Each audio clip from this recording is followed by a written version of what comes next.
for those in attendance here this afternoon to let you know that windows are open and selling for our live card here this afternoon. Tickets can be sold up in the sulky room. We have a seller up there, Williams up there. We also have self-serve betting machines up there. There will be a seller on the backstretch as well, and shortly there will be a seller down here live next to the judges stand, but windows are open and selling for our first race of 9 here this afternoon.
Testing 1 2 3. Test.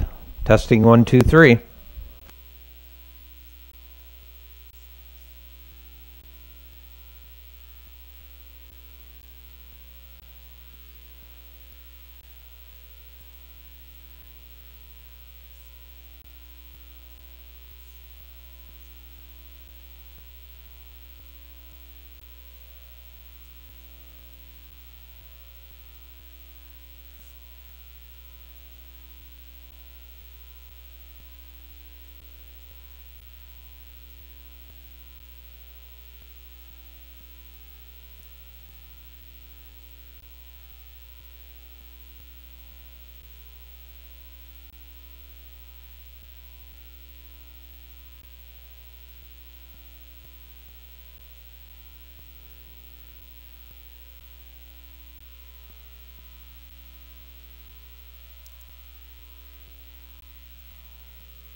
Good afternoon, ladies and gentlemen. Welcome to Exhibition Park Raceway on this Saturday, the 4th of July. Scott Waddell alongside Curtis Johnson here today. We're back in action with a great 9-dash program here, Stakes Day.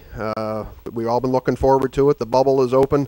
We've got all kinds of maritime friends here, and we're very happy, proud, and honored to be holding the first stake races in the Maritimes here today. And Scotty, me and you back together again. We've been apart for a few weeks. You've been upstairs for the first little bit, but we're back in action. So no, great card today. Great card today. Three divisions of the Bremner Stakes this afternoon, and some great racing. We've got some good head-to-head battles coming up in some of those stake races, and total of 9 dashes this afternoon. So going to be a great card. Already a big crowd outside, so we're all set to go. Yes, absolutely. We're excited. Definitely a big card here for us here this afternoon. All kinds of action. Simulcast, of course, is back in full swing.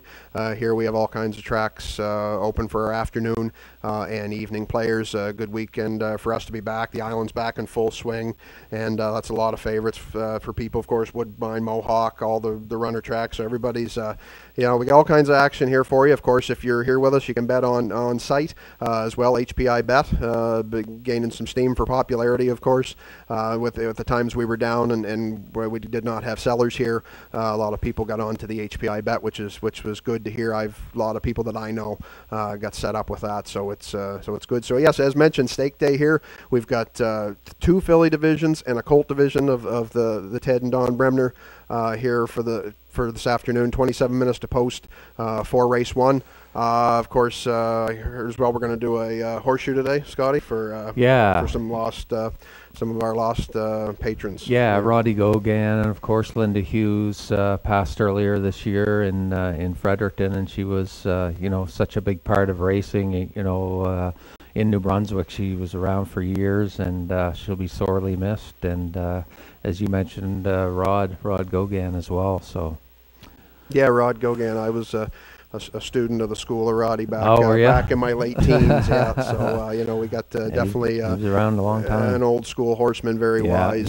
He's definitely, as much as with driving and contributions on the track, it was on the backstretch and in the barn where he was. You definitely listened. It was a thing, especially when I was younger. Just listen to Rod, and he definitely old school horseman, and he knew, and he was good. He had the old way of doing things, but he's good at keeping horses sound that need to be, and so definitely he will be missed as well. Karen Fitzgerald passed away recently, wife of Bob Fitzgerald, and she was a big part around here for a lot of years. So again, we will be having a memorial horseshoe today for them and anybody that we've lost in the race game. It seems as time goes on, we lose more people, unfortunately, along the times. But so we will pay respect to them here today, and of course, again, to the action. Stake Day, 4th of July. Hello to all our U.S. friends out there celebrating the 4th of July. We're here to celebrate for you today with this card of racing. So we've got 25 minutes to post now. For race number 1, as I mentioned before, windows are open and selling. We have a seller up in the sulky room. We have one down here in front of the judges stand. We have a seller on the backstretch. We do have numerous self-serve machines too in the sulky room. And of course, if you're here on your device, you can bet on HPI Bet. So 25 minutes to post. When first race starters come out on the track in about 15 minutes, Scotty and I'll be back to take a look at the first half of your daily double with a little pre-race analysis.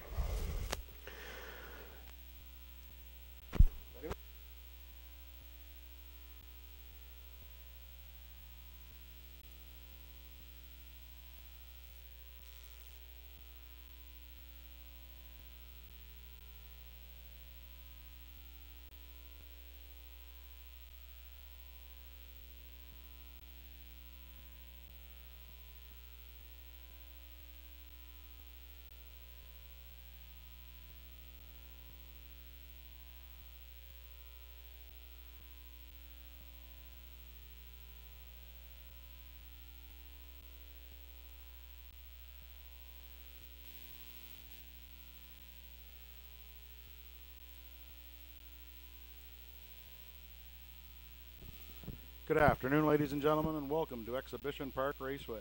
It is the 5th live card of harness racing here in the province of New Brunswick. It's the first stake day in the Maritimes. Welcome to all the comers from Nova Scotia and Prince Edward Island competing in the Ted and Don Bremner Memorial Stakes. 3 divisions today, going for a total combined purse of over $22,000. Only one change on today's card. It comes up in race number 6. Take out the 1 City of the Year. City of the Year has been scratched due to sickness in race number 6. Also in race 6, take out the Superfecta and show wagering. There'll be no Superfecta and show wagering as race 6 now scratched down to a 4-horse field. Just a reminder, today's races are raced under the rules and regulations of the Atlantic Provinces Harness Racing Commission. Today's judges are Mr. Bob Wallace, Mr. Harry Trenholm, and Mr. Robbie Shaw. Post time for the first is set to go at 1 p.m.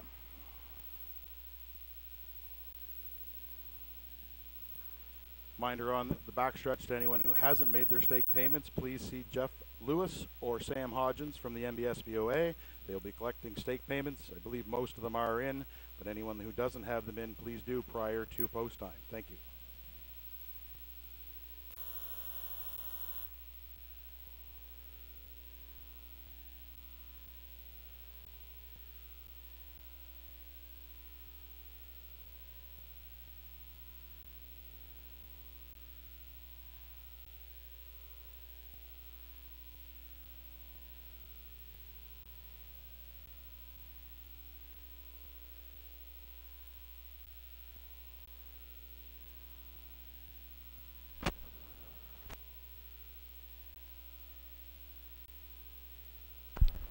And again, pari-mutuel windows are open and selling for race number 1.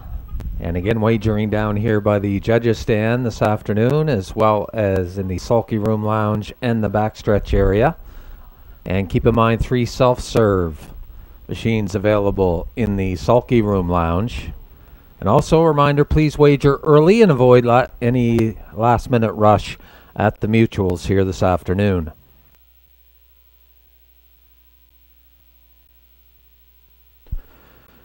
And before we begin today's action here at Exhibition Park Raceway, presented by Horse Racing New Brunswick, we would ask you to please stand for the playing of our national anthem.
And thank you very much, ladies and gentlemen. And again, the pari-mutuel windows are now open and selling for race number 1 here this afternoon. And again, pari-mutuel betting available at the bottom of the judges stand in the building, right beside the judges stand. Also 3 self-serve betting windows set up in the sulky room lounge. And also betting available on the backstretch area.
And again, just a reminder, please wager early here this afternoon and avoid that last minute rush at the mutuals. Race 1 featuring Daily Double, along with Exactor, Superfecta, Triactor wagering. And right now, about 15 minutes for post time of race number 1, down to about 15 minutes for our first of 9 live races.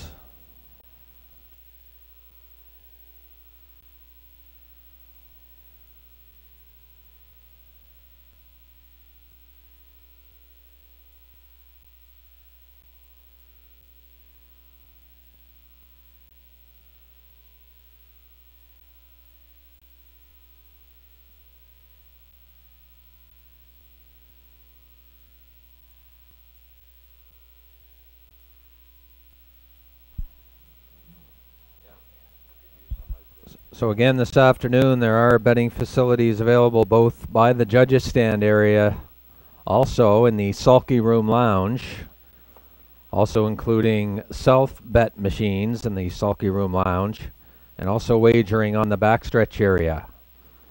So all kinds of way to get in here this afternoon, but again, please wager early and avoid the lineups here this afternoon.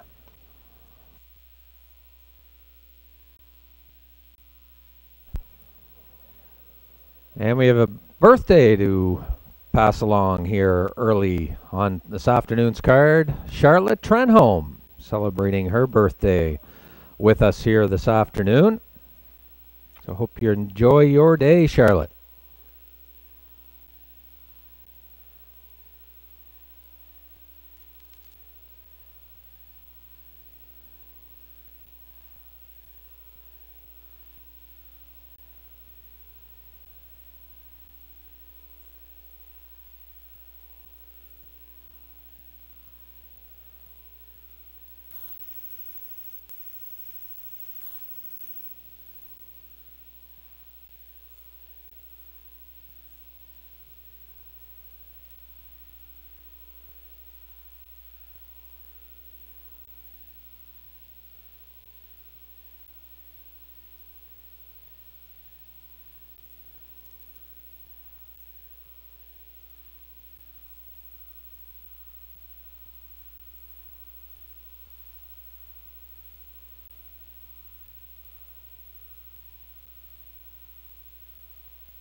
As we await the starters for race number 1 to parade, for the benefit of the late arrivals, only one scratch on today's card. That comes up in race number 6. Number 1, City of the Year, has been scratched due to sickness. Also in race number 6, there'll be no superfecta or show wagering. Wagering can be done at the bottom of the judges' stand out front here. We do have a live ticket seller out front. Also one live ticket seller along with many self-serves in the Sulky Room Lounge. And there is a live ticket seller on the backstretch in the Horseman's Canteen. So plenty of opportunities today for everyone to get your wagers in here at Exhibition Park. Starters for the first will be parading in about 5 minutes' time.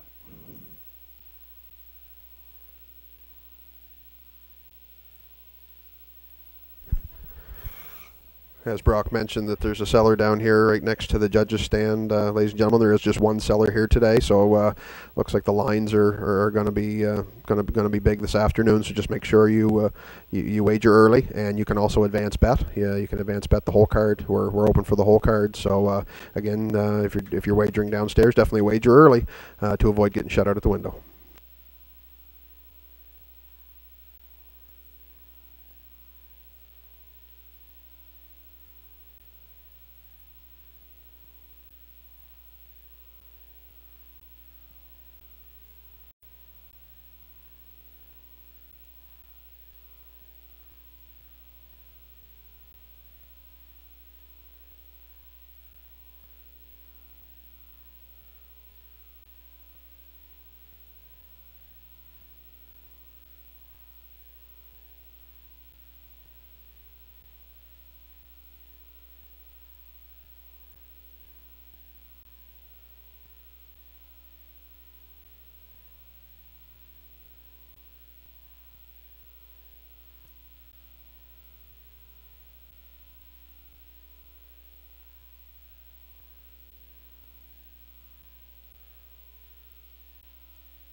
Horses and drivers for race number 1 now stepping on to the racetrack for the post parade.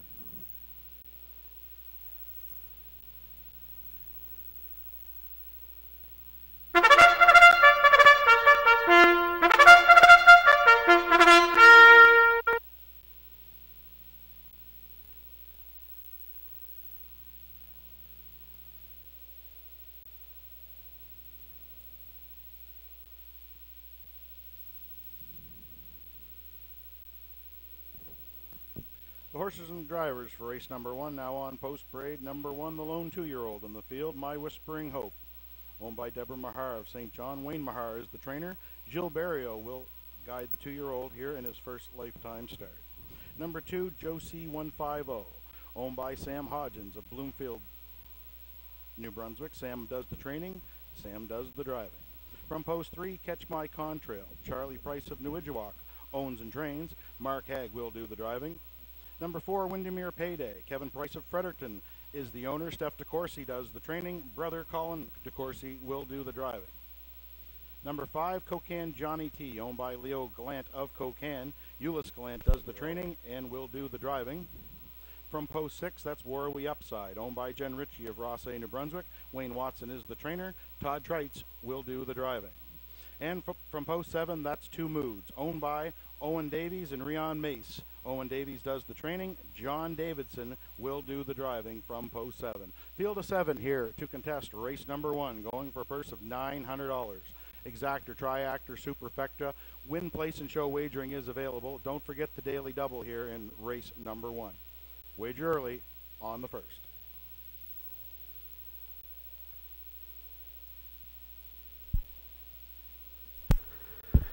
And with starters on track for our first race of the afternoon. First of 9 big races today here, Scotty. Yep. And good way to kick off the card here. Field of 7. Great betting race here and Sure to kick off the day for sure.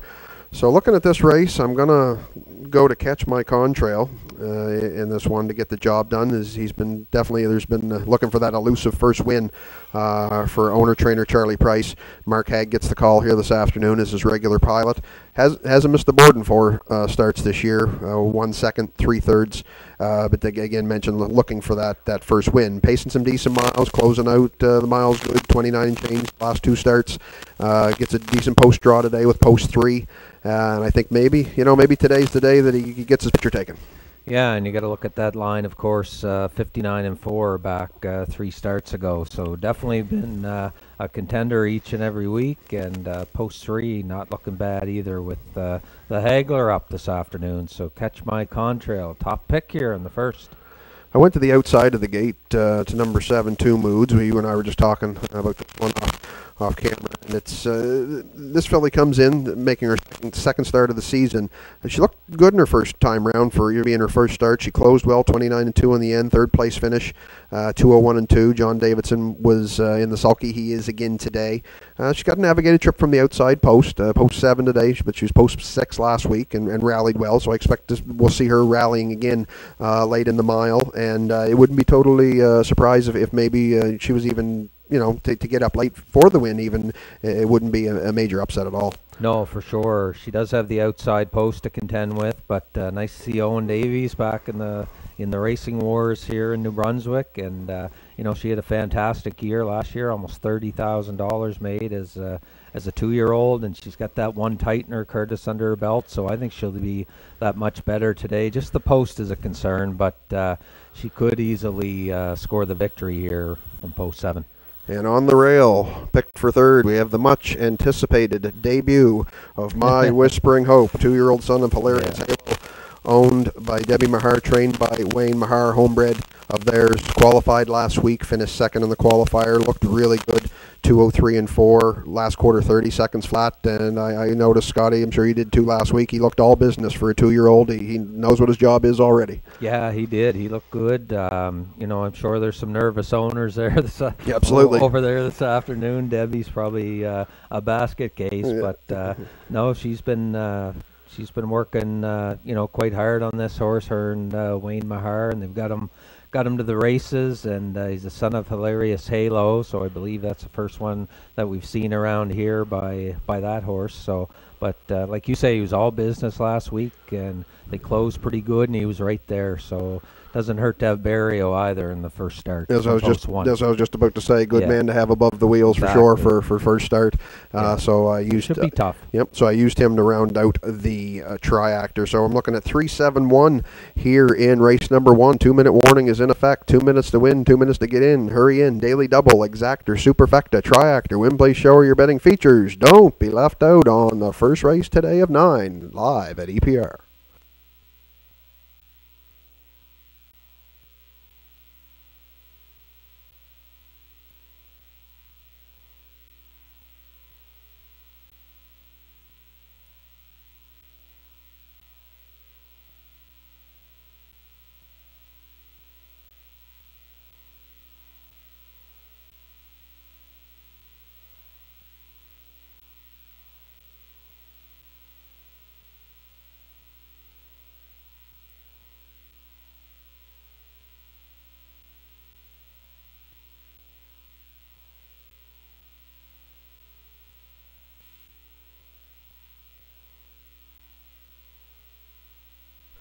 Just a reminder, ladies and gentlemen, to wager early here this afternoon. If you're buying from a seller outside the judges' stand, we have one seller, and it looks like the lines are going to be busy, so get in early, do some advanced betting if you need to.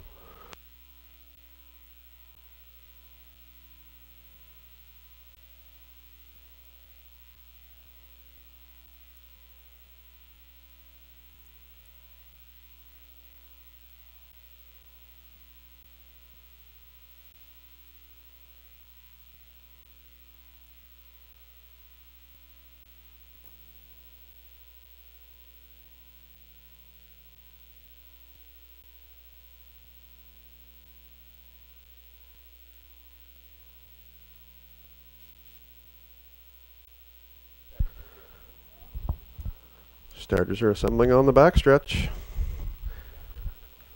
Gate is in position.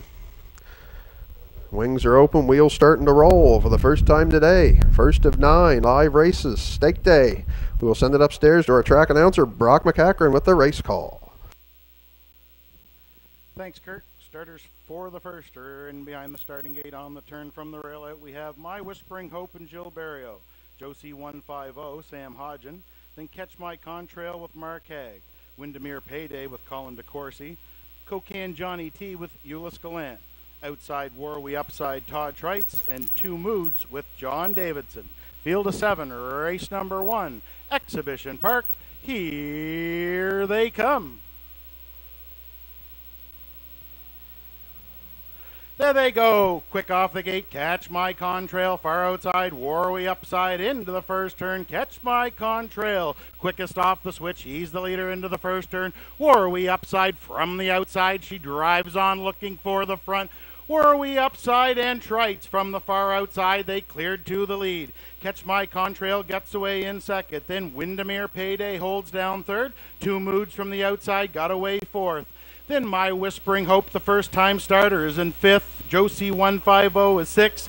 By the opening quarter, 28-4. War We Upside on the front end and going right on down the road. Trites has got a tight line on her. Catch My Contrail staying there right there with her. Then they're gapped out back to Windermere Payday, Two Moods, and My Whispering Hope from 5th. But the show's up front so far, Were We Upside and Trites. These two like-minded by the half. 58-3, a serious opening panel for the sports writer, and she rolls them through the 5/8. Catch My Contrail is getting a sweet trip in the 2-hole. Third on the inside, that's Windermere Payday. Fourth on the inside is My Whispering Hope. As the rest start to tighten in as they head on down the backside, Were We Upside inside, and Catch My Contrail now pounces from the 2-hole, and he's out to try and take the lead by 3/4. 128 and 4, Catch My Contrail. He's looking for a new speed badge today. He opens up now on the turn by 2. Worry Upside's giving chase in second. On the inside, Windermere Payday third. Here comes My Whispering Hope, full of pace on the outside. But the damage is done, folks. It's Catch My Contrail through the stretch. He's got them by 5 or 6. On to second comes My Whispering Hope. Two Moods is there as well, but it's all Catch My Contrail in the first. Two Moods got up for second. Third is My Whispering Hope. Time for the mile, 2 minutes, 1/5. Catch My Contrail.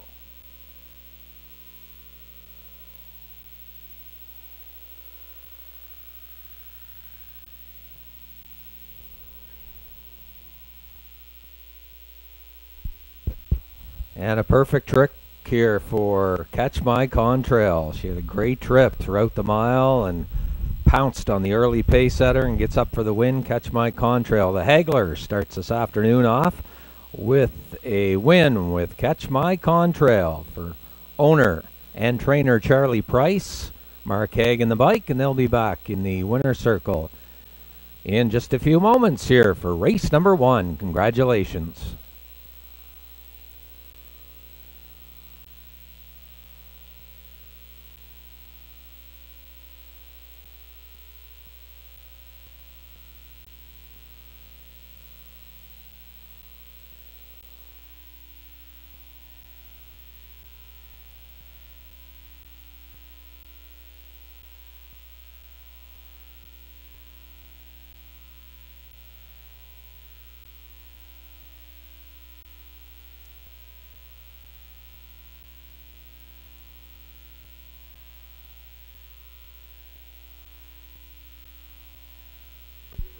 Keep in mind, ladies and gentlemen, throughout the card this afternoon, there is advance wagering available. So if you want to buy a few tickets in advance, also self-serve, perfect for that.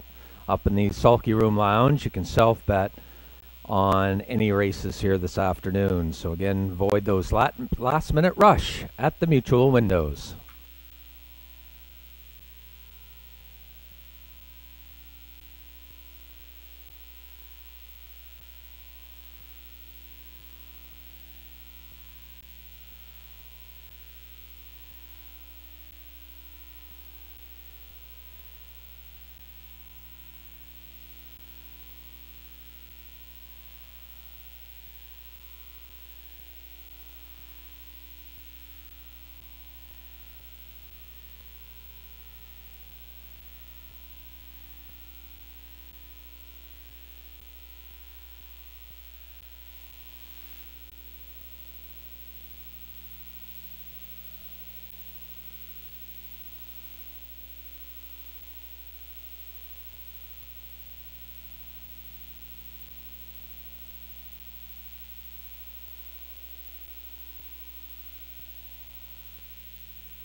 Now making his way back for the photo opportunity comes the winner of race number 1. It's the 3-entry Catch My Contrail. He's a 4-year-old son of Shadow Play from the Artiscape mare Bella Bambina.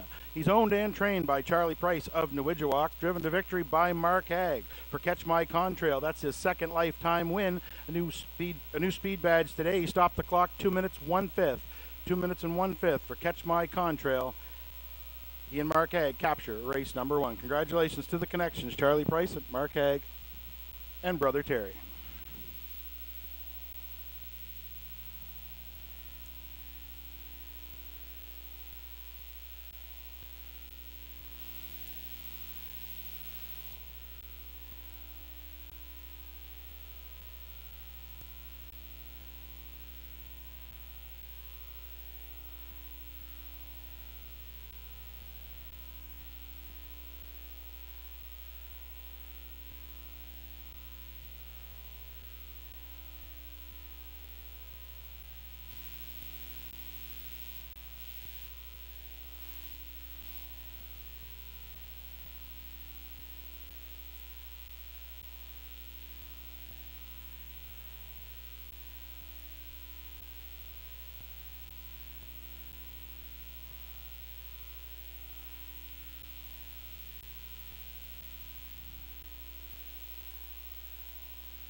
The first race is soon to go official. We'll give you the rundown here. Number 1, My Whispering Hope was third. 2, Josie 150 finished fifth. 3, Catch My Contrail, your race winner.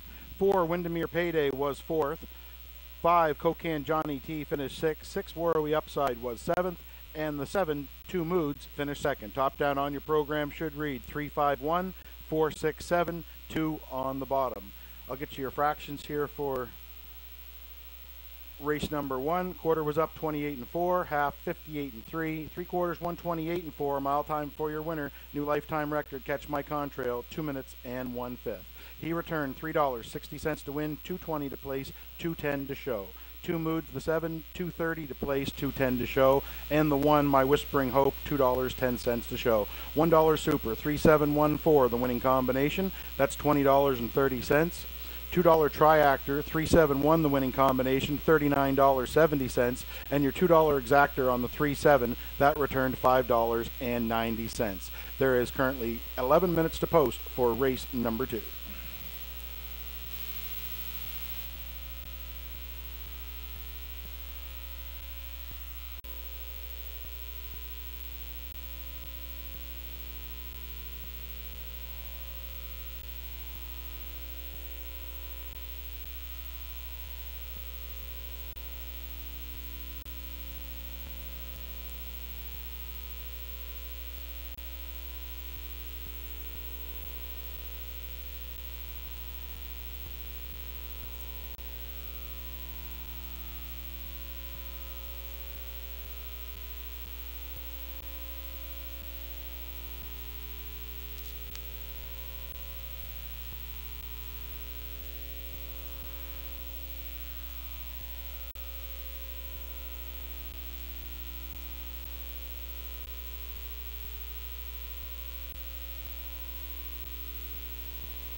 Give your pays, ladies and gentlemen, from that first race if you haven't already got them. Catch My Contrail, your winner, returned $3.60 to win, $2.20 to place, $2.10 to show. 7, Two Moods, $2.30, $2.10, and the 1, My Whispering Hope, $2.10. $2 Exactor combination of 3 and 7, $5.90. $2 Triactor, 371, returned just shy of $40. And a $1 Superfecta, 3714. $1 ticket, $20.30.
We have your daily double pays, ladies and gentlemen. If you're alive in our daily double, pays are as follows. Umpire Hanover is returning $13.40.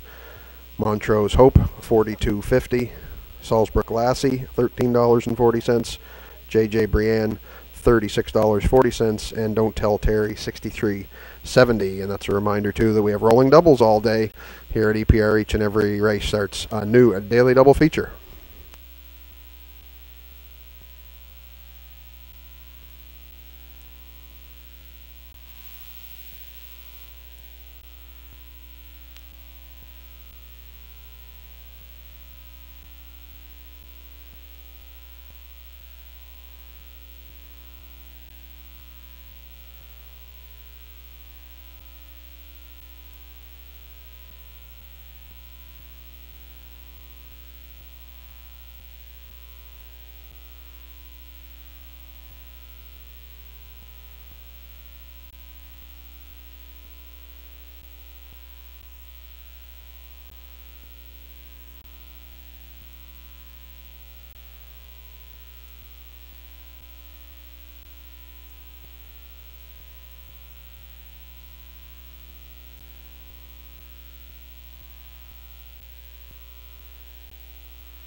Horses and drivers for race number 2, now on post parade. Number 1 is Umpire Hanover, owned by Dr. Mitch Downey of St. John. Ellen Stevenson does the training.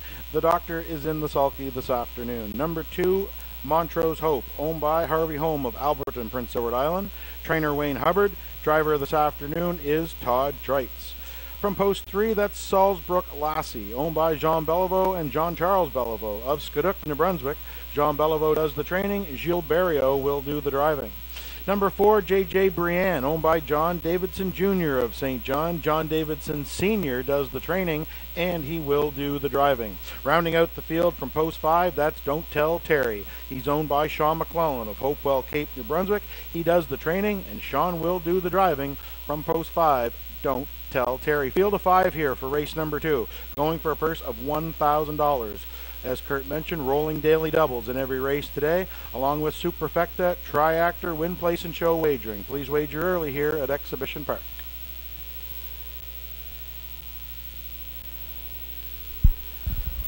And we'll start us on track for our second race of the afternoon. We're going to take a look at this contest, see if I can keep the ball rolling. Scotty, 1 for 1 there on the try, picked her straight on. Yep. 3-7-1 on the first. Good start. You can't. A buddy of mine always said you can't get them all if you don't get the first one. So there you go. So we're going race number 2, turning the page here. I'm going to go with the freshly qualified Salzbrook Lassie, making his 4-year-old debut here this afternoon, coming off of a qualifying effort here at EPR last week in 2:03.3 for owner-trainer Jean Beliveau.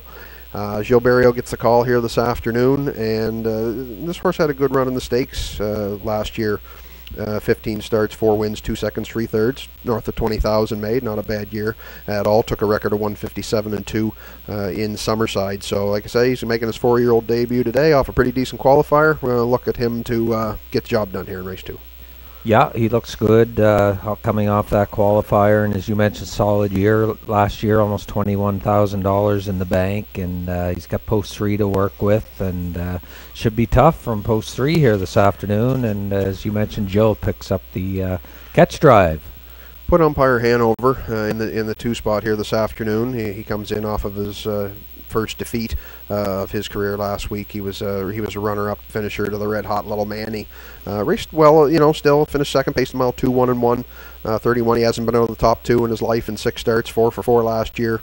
Win the second this year out of 2 wins for owner-driver Dr. Mitchell Downey, trainer Ellen Stevenson. Rail control here this afternoon. I think we'll see him in the mix early for sure from looking at his lines, and it wouldn't be surprised me if he was to get the job done either. Yeah, no, I like him. I think he's going to be off the gate here this afternoon. Kind of surprised that he lost that race last week, but I think the other horse, as you say, was hot. He made a big brush up the back. Yeah, he stretch. made Little that man, big he brush, did, yeah. and got by umpire Hanover. But I think with Mike on the Mitch on the inside today with this little fella, son of sports writer, I think he'll be definitely in it in the early going, and if he can get the front and get a little break in fractions, I think he might be tough to beat here from post 1. I put Montrose Hope in the 3rd spot here this afternoon. This horse has come back. He's another one in his 4-year-old season, and he's been racing extremely well for trainer Wayne Hubbard, owner Harvey Holm. Todd Traits gets the call here this afternoon, 4 for 4 this year in toe board appearances. He has 1 win, took a new record of 2 minutes back here in June the 13th at EPR.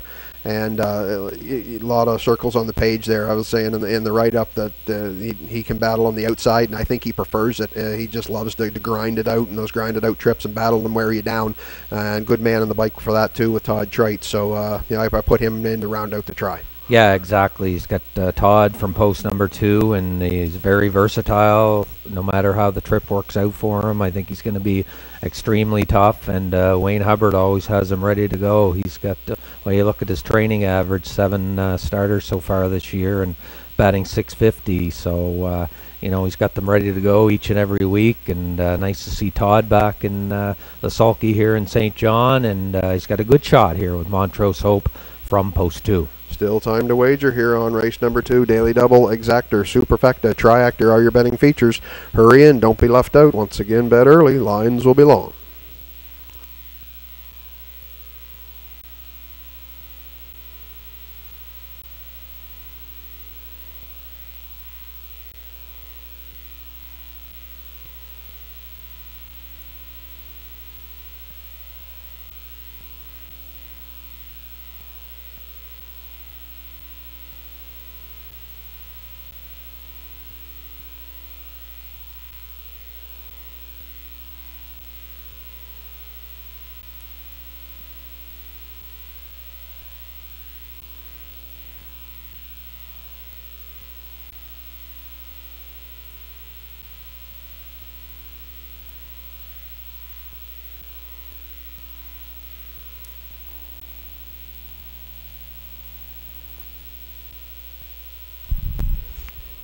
Starters moving in behind the backstretch.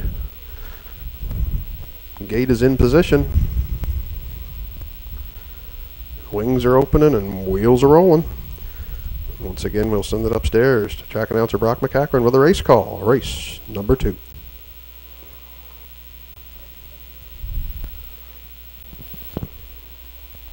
I think we may have to try that again, Kurt. Parimutuel windows should remain open and selling here as we'll recollect starters here for race number 2 and get it underway.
Starters are moving back in for the second time here for race number 2. We'll send it upstairs to Brock once again. Thanks, Kurt. Race 2 starters are behind the starting gate on the turn. From the rail out, we have umpire Hanover with Dr. Mitch Downey. 2, Montrose Hope with Todd Traits. Then Salzbrook Lassie, Gilles Barrio. J.J. Brienne, John Davidson. Outside, that's Don't Tell Terry, Sean McClellan. Field of 5. Race number 2, Exhibition Park. Here they come.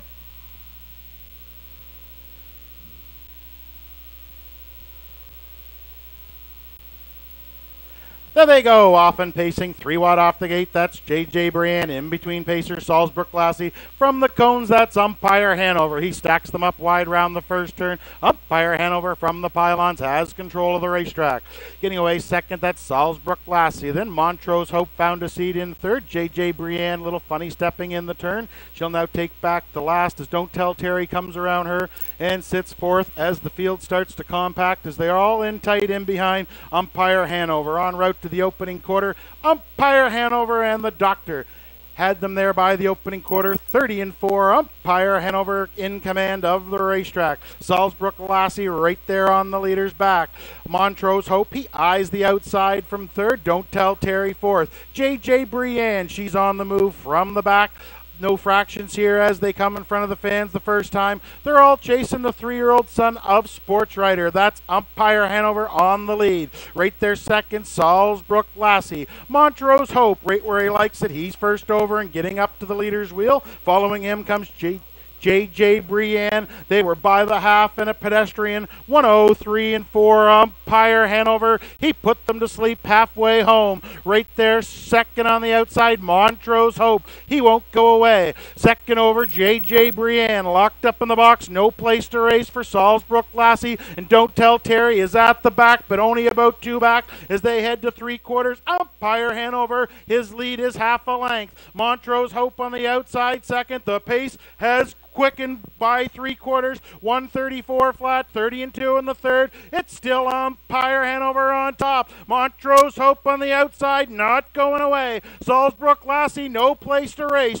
JJ Brian second over, and Don't Tell Terry, he's in it too, top of the stretch. Umpire Hanover shows the way home. Montrose Hope on the outside's coming to him. These two coming to the wire. Umpire on the inside has it. Umpire Hanover to the wire. Second went to Montrose Hope, third JJ Brian. Time for the mile, 2:03.3.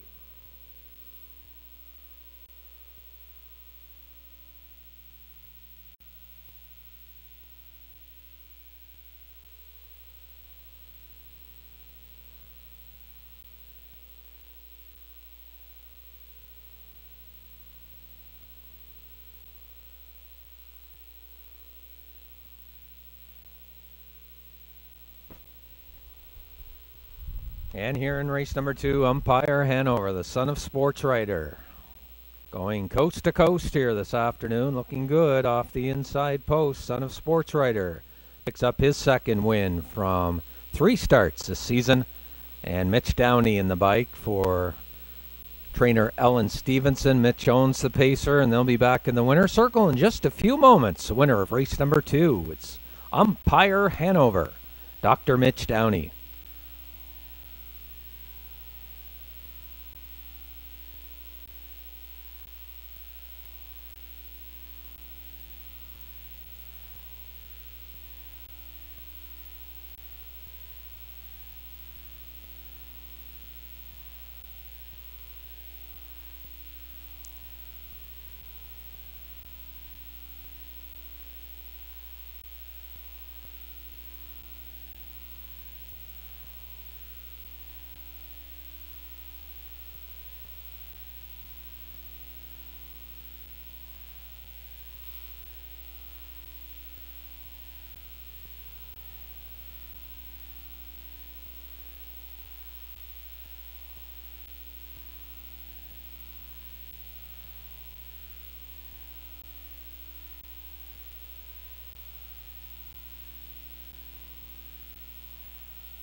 Now making his way back for the 6th photo opportunity and only 7 lifetime starts comes the 1 entry umpire Hanover. He's a 3-year-old colt by Sports Writer from the Western Hanover mare Up Front Rose.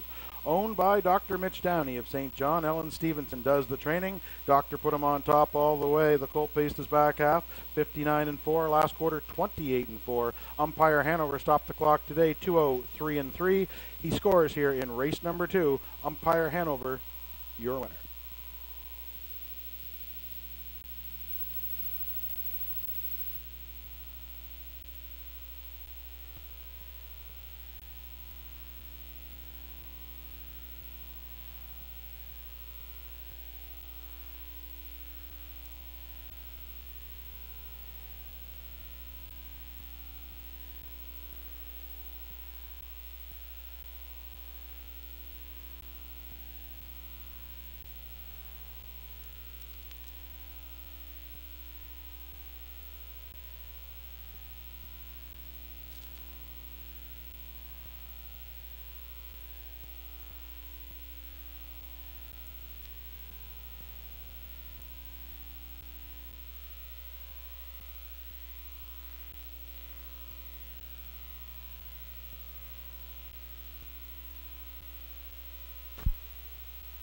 And coming up next, of course, our first division of the Bremner Stakes. Coming up is race number 3. The 3-year-old pacing fillies will be squaring off. Purse of over $7,500. Field of 6.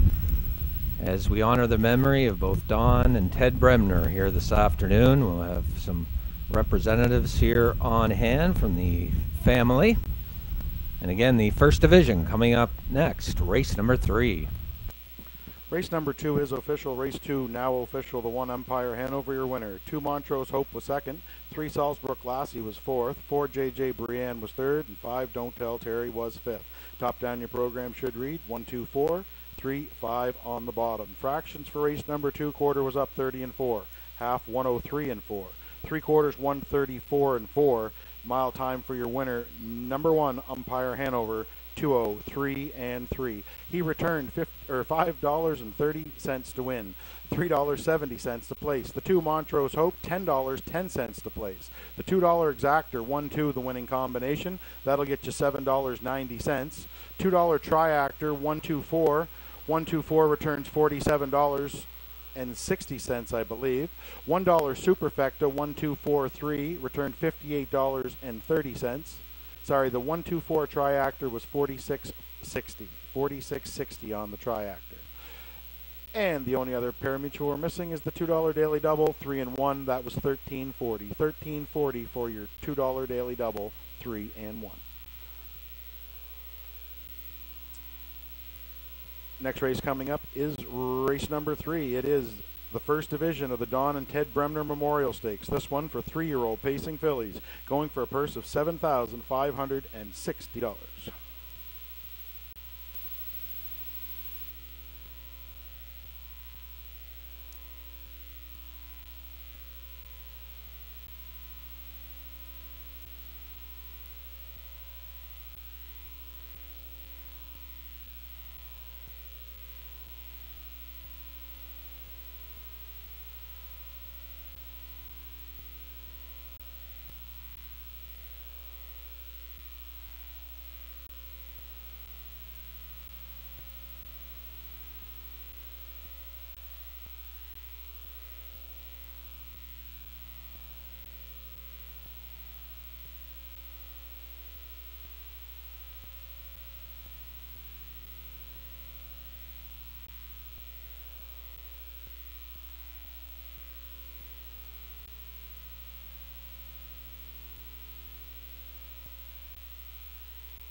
And again, if you're just arriving here at the racetrack today, there are betting facilities available both by the judges' stand downstairs and also up in the Sulky Room Lounge. Also 3 self-serve machines if you're comfortable using those. They're available in the Sulky Room Lounge, and as well a facility available over on the backstretch area. So again, wager early and avoid that last-minute rush here this afternoon. And the first division of the Bremner Stake coming up in race number 3.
And we'll give you your daily double probables here, ladies and gentlemen, on race number 3.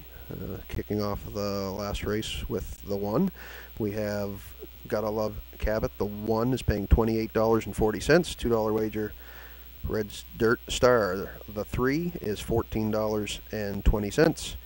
The 4 horse, The Sky's the Limit, $85.40. And Ashes to Diamonds, the 5, $17 even. And reminder, rolling doubles. Daily double every race here today at EPR.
The horses and the drivers for the first division of the Don and Ted Bremner Memorial Stake.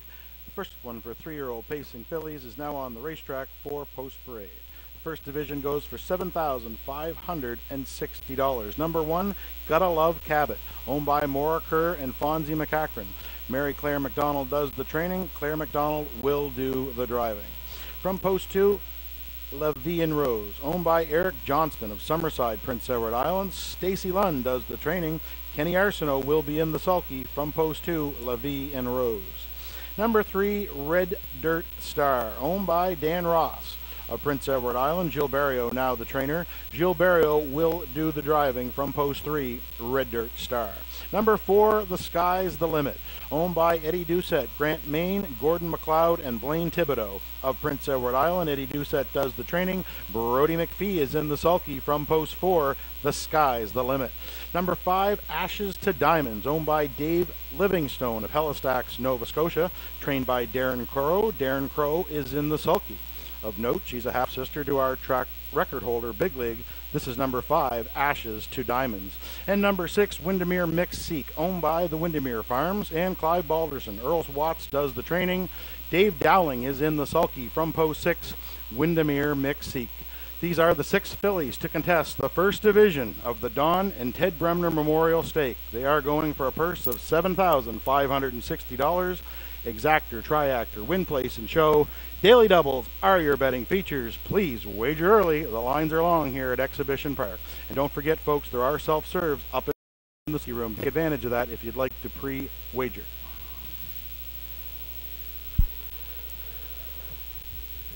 And with starters on track for our third race of the afternoon, first division of the Ted and Don Bremner Memorial Stakes, 3-year-old filly division. To contest this event, some good fillies in here, Scotty. Sure is. To get our stake program kicked off here. Of course, welcome to all our maritime friends that are here today in attendance that have come over, part of our Atlantic Canadian bubble. We're glad to see you all here, as well as those tuning in online. We're getting a lot of viewers online today, so welcome to everybody that's following us here online today. So here in race number 3, going to go, as Brock had mentioned, Ashes to Diamonds, which I wasn't aware. You weren't aware that she was just good pickup. Yeah, good pickup by our track announcer. You're right. So she comes in winning 2 in a row, 2 of her first 3. Of course, very dominant last time out, 14-length winner in 157 flat. Even the start before that, she won by a comfortable 5 and 57 and 3. So she's looking like she's really starting to hit her stride here now for owner David Livingstone. Darren Crow trains and drives. Like I say, she looks. You can she shows a front end approach the last time. Quarter pole moved the start before that, so it'll be interesting to see what Darren decides to do behind the gate to see the action to his inside. I think we all know that Red Dirt Star will be leaving out of there, but I landed on Ashes to Diamonds to get the job done here in race number 3. Yeah, I think it's between those two, Curtis. Ashes to Diamonds, as you mentioned, 2 straight wins and just a romping victory last time out, 57. She had a decent year last year as a 2-year-old, 6 out of 6 in the top 3, and so she's on her game and right at the right time. So I think it's going to be a 2-horse battle here, but Ashes to Diamonds from post 5 with Darren Crow. I did use Red Dirt Star in the 2 spot here this afternoon. Comes in winning 2 in a row of her own. Last time out 157-4 in Charlottetown by 4 lengths. I think the thing is with this is I did pick Ashes to Diamonds, and we mentioned we like the 2 of them. She gets a little bit of a advantage if there is one as she draws inside of her. So I think maybe Barrio's path to the front could be a little easier, and he may get a chance to control the race. So it wouldn't be a big surprise if Red Dirt Star was to beat Ashes to Diamonds. Yeah, I think we're definitely in for a pretty good battle. It'll be an interesting first turn. Yeah, she's got the post advantage for sure over the 5 entry, and you look down her program, she loves to leave, so I think Jill's going to be pointing her to the front here, and she'll be a good battle here at the end. The daughter of Malicious, and he's turned out to be a pretty good sire here in the Maritimes so far. Actually, the first horses 1, 2, and 3 are all by Malicious, so like her definitely, and I think it's a 2-horse battle here, Curtis. So we'll just see how it plays out as far as if she can get the front and keep control here with post number 3. Yes, as you mentioned, with Malicious sending half the starters to the gate here in this race, the inside 3. I think a little sneaky good could be that. Gotta love Cabot, 3-year-old Malicious filly. She's coming in off of a win last time out in Chura, 159 flat, 30 seconds flat on the end. Claire's always got them ready to go. She's one of the queen of the stakes for sure, around here for many years. And it looks like she was parked out early and passed the half her last start, and then cleared, went on to the 2-length win. So if this filly breaks away clean, she could be heard from as well. Well, you said it right. I mean, Claire always has these stake horse ready to go, and she loves these big races. She's got the decent post to work with, and should be tough from post 1. And starters are moving in behind the gate now for the first division of the Don and Ted Bremner Memorial Stakes for 3-year-old fillies. This gate is moving into position. Last chance to wager here on race number 3.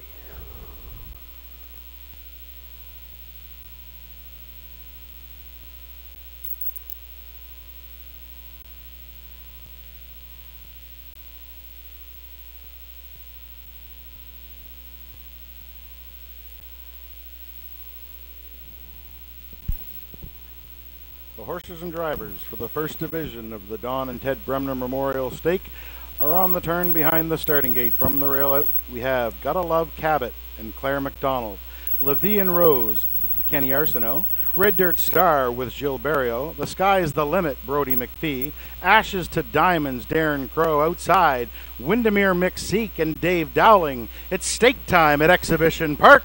Here they come.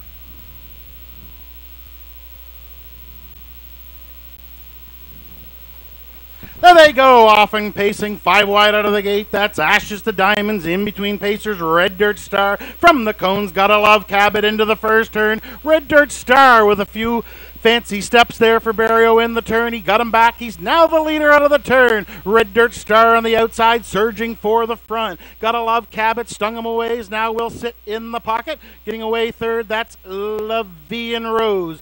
Fourth, that's Ashes to Diamonds, and she didn't like her seat. Crow popped her out of fourth, and she is on the power move by the opening quarter. 29-3, Red Dirt Star looks over. He's got to deal with Ashes to Diamonds. Just like that, Ashes to Diamonds now takes over command for Darren Crow. Second is Red Dirt Star. Then third, we have Gotta Love Cabot. Back to fourth, that's Levian Rose. Away in fifth, that's The Sky's the Limit. Windermere McSeek can see them all, they're halfway home as the crow flies. Ashes to Diamonds under tight lines, 59-2. She is the leader. Second, that's Red Dirt Star. First to move on the outside, Gotta Love Cabot was third, now up to second on the outside. As the fillies go by the 5/8, Ashes to Diamonds, her lead is a length and a half. Red Dirt Star on the inside, she's battling back in second. Gotta Love Cabot on the outside's coming on to third. La Vie and Rose there fourth. Switching out second over now, that's the Sky's the Limit. Windermere McSeek at the back. They go by 3/4, 129-2. Ashes to Diamonds still on the lead. Gotta Love Cabot on the outsides, getting a little closer. Red Dirt Star got all kinds of pace, but no place to race as they hit the top of the stretch. Ashes to Diamonds shows the way home for Crow. Red Dirt Star's out to try her on the outside. Ashes to Diamonds digs deep. Red Dirt Star coming on the outside. At the line, up in time, Barrio with Red Dirt Star. Second was Ashes to Diamonds. Third, Gotta Love Cabot. Time for the mile, 1:59-3, Red Dirt Star.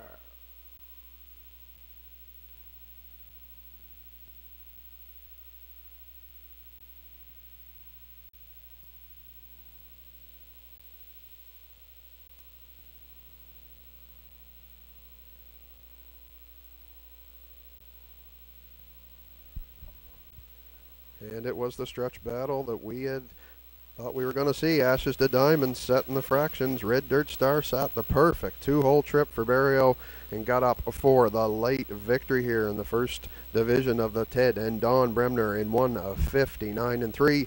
Congratulations to the connections of Red Dirt Star. We will see her coming up in the winner's circle right after this.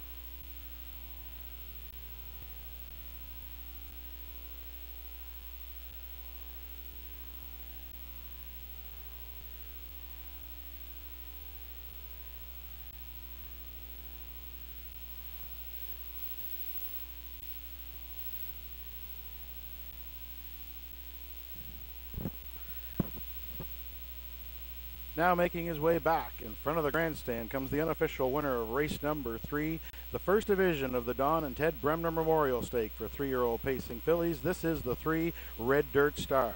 A brown filly, 3 years old, by Malicious from the articulator mare Independent Gal. Owned by Dan Ross of Belfast, Prince Edward Island. Trainer is Gilles Barrio. Gilles did the driving. Perfect pocket trip for Red Dirt Star. She scores today in the first division of the Bremner Memorial in 1:59-3.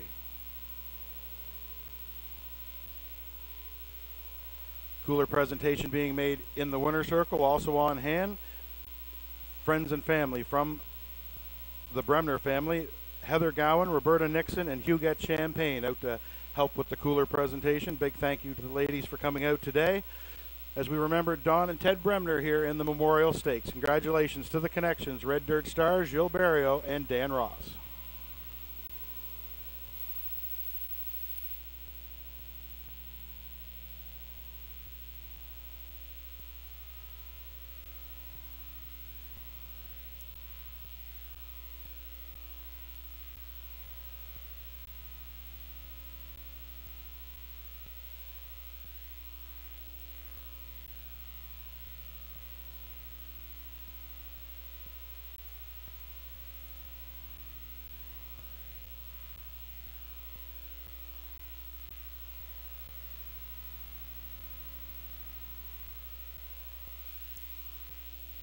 Hold all tickets here, ladies and gentlemen. There is an inquiry underway. Judges are reviewing racing action around the last turn. It involves the 5-horse Ashes to Diamonds and a possible pylon violation.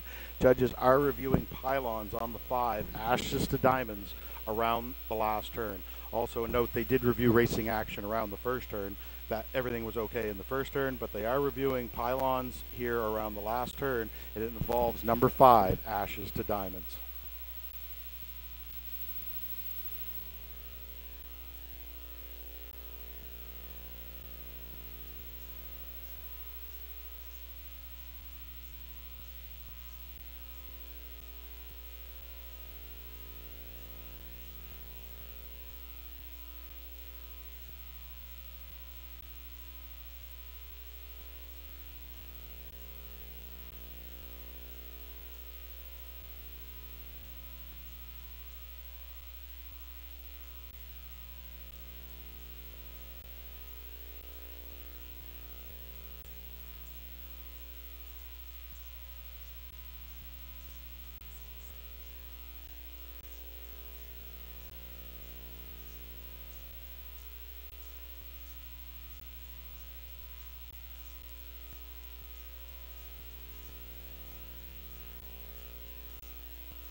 Okay, ladies and gentlemen, results of the inquiry is as follows.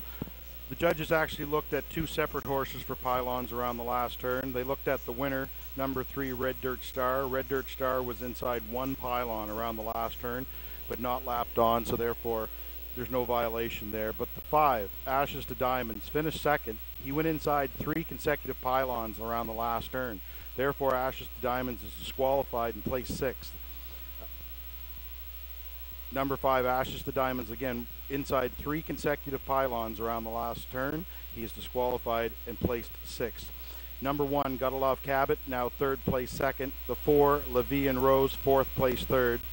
Red Dirt Star will remain your race winner. The 4, The Sky's the Limit, 5th to 4th. Number 5, Ashes to Diamonds, 2nd place 6th for disqualification. And number 6, Windermere McSeek is now 6th place 5th.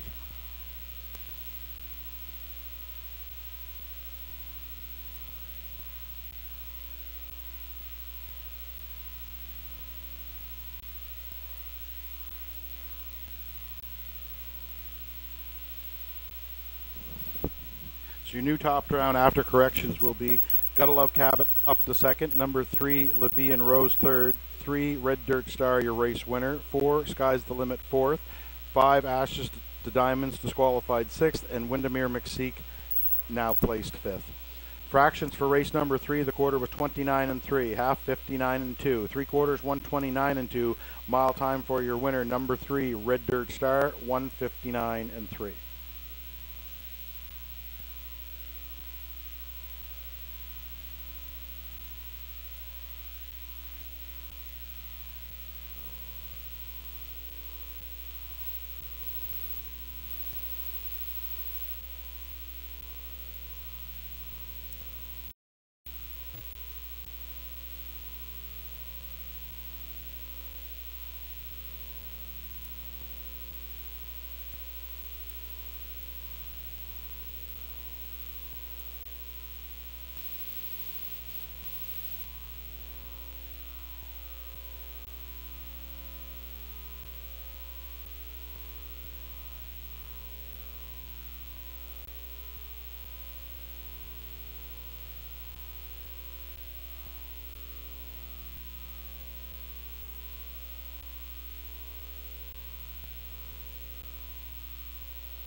Get your pays there for race number 3. Number 3, Red Dirt Star, turn 280 to win, 210 to place, 210 to show. The 1, Gotta Love Cabot, $7 to place, $8.40 to show. No tickets sold on Levy and Rose. $1 Super, 3124, return $42.70. $2 Exactor 3-1, $26 even. $2 Triactor 3-1-2, $79.90. And the $2 Daily Double 1-3, the winning combination, that returns $14.20.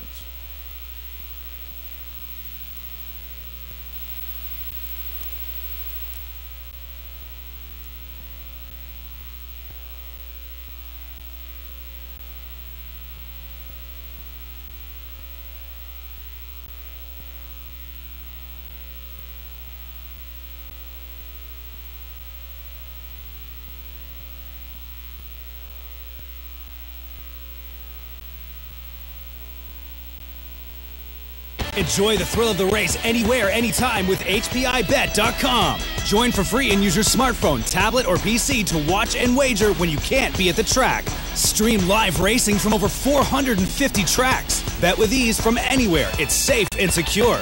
Get rewards, race alerts, tips, and more.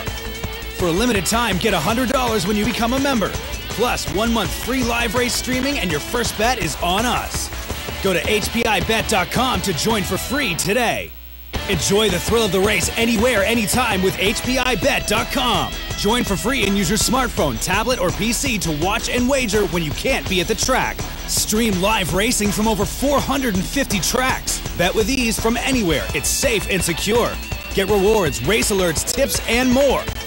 For a limited time, get $100 when you become a member. Plus, 1 month free live race streaming and your first bet And again, is ladies on and us. gentlemen, please Go wager to early here this HPIBet.com to afternoon. join for Enjoy free the today. lines happening. And wagering is available both here down by the judges stand. Also, the Sulky Room Lounge is open this afternoon, so there are betting options in there as well, including some self-serve machines. And also a betting window over on the backstretch. So again, avoid that last-minute rush. Get in early. Upcoming is race number 4.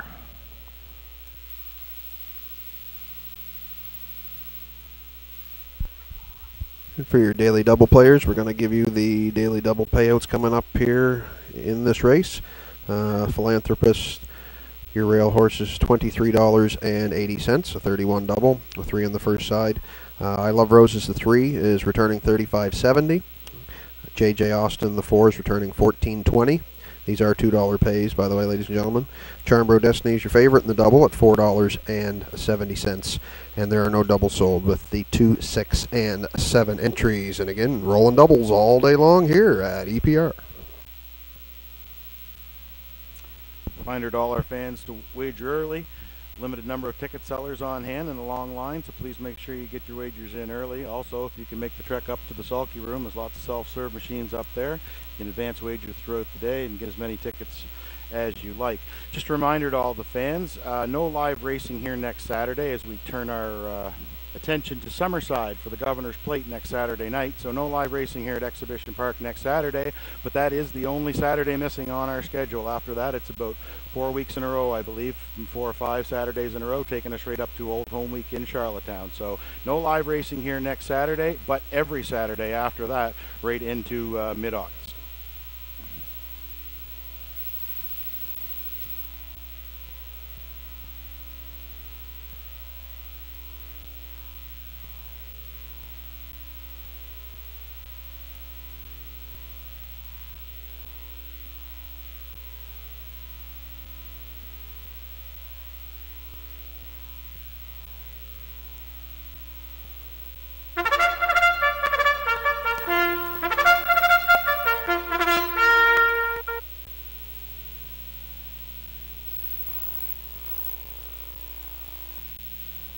Horses and drivers for race number 4 now on track for the post parade. Number 1 is Philanthropist, owned by Bob McNeil of St. John, New Brunswick. Bob does the training. Dale Spence is in the sulky this afternoon. Number 2, Magical Alex, also owned by Bob McNeil. He also does the training. His pilot this afternoon will be Todd Trites. From post 3, I Love Roses, owned by Gary Wright and Sherry Williams of Woodstock. Gary does the training. Mark Hagg will do the driving from post 3, I Love Roses. 4, JJ Austin, owned by Randy Phillips of St. John and Matthew Phillips of Alberta. Randy does the training. John Davidson will do the driving. From post 5, that's Charmbo Destiny, owned by Jen Ritchie of Rossay, New Brunswick. Wayne Watson is the trainer. Gilles Barrio will do the driving. And from post 6, Windermere, I'm All Right. Kevin Price of Fredericton is the owner. Steph DeCourcy does the training. Colin DeCourcy will do the driving. Rounding out the field from post 7, that's Critique, owned by Mike Downey of St. John. Ellen Stevenson does the training. Dr. Mitch Downey will do the driving. Field of 7 horses here to contest race number 4, going for a purse of $900. Daily Double, Exactor, Superfecta, Triactor, Win, Place, and Show are your betting features. Like I said before, the lines are a little long here, so please wager early at Exhibition Park.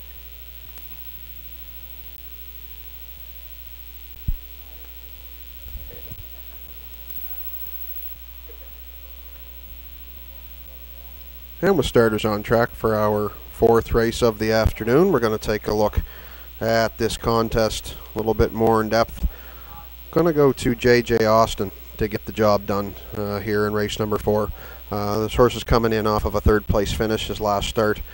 2 minutes and 3/5 was the charted mile in that contest. He was coming off of a break the start before, so it was a good recovery start for him. He earned it the hard way. The 3rd place finish, grinded it out, on the outside the whole way. Moves into post 4 here today, and joined again by Scott Waddell. And I was just telling them why I think J.J. Austin's going to win. Scotty, what do you think? I like him right off the top here this afternoon. He's been racing well this year, and if you look 3 starts back there, we went a similar trip from post 3 right off the front, and I think John's going to use that tactic here. He's got a little bit of early speed to contend with, but if he does get there, Curtis, I think it'll be catch me if you can here with J.J. Austin. Put Charmbro Destiny in the 2 spot. She's the favorite in the daily double payoffs here. She comes in off of a 4th place finish her last start. She made a move last time, wasn't able to clear up the back stretch. She hung tough till late in the mile, ended up 4th, but only beat 4, paced a nice mile, 2-1 flat. Start before that, Jill put her on the front, and she was rolled on down the road. 2 minutes and 3/5, was captured late in the mile and finished 2nd. So I think the win, I don't think, is that far off in the not too distant future. And if the trip works out to her advantage today, maybe today could be the day. Yeah, I'm sure Jill will be looking to leave with her once again with post 5, but there is some early speed. If Alex can bust off the gate a little bit like he's used to with Todd Treitz driving from post 2, but you got to like her from post 5. Either way she races, she should be part of the ticket. Went to the gray horse on the inside to put him to round out the top 3. The McNeil owned and trained Philanthropist. The teenager comes in today. Dale Spence gets the call. Welcome home, Dale. Glad to see him here driving this afternoon. So if I'm not mistaken, I believe Dale got a win with this horse last year during Old Home Week in Charlottetown. So he kind of knows the pacer. He hasn't driven him a whole lot, but he did capture a win with him that occasion. He has rail control here today. So the veteran, I think he might be able to get him spotted well. And I think he's a good one to throw in to round out your try. Yeah, he's going to be tough from post 1. And Dale, of course, the track record holder here at Exhibition Park when he drove Big League to a win in 53-4. He's got the rail here with Philanthropist. I think he gets a good trip and should see the ticket here from post 1. Daily Double, Exactor, Superfecta, Triactor, Win, Play, Show are your betting features here on race number 4. Still time to wager. 4 minutes to post. Wager early. Avoid being shut out.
And now to 2 minutes now. 2 minutes for wagering on this, the fourth race.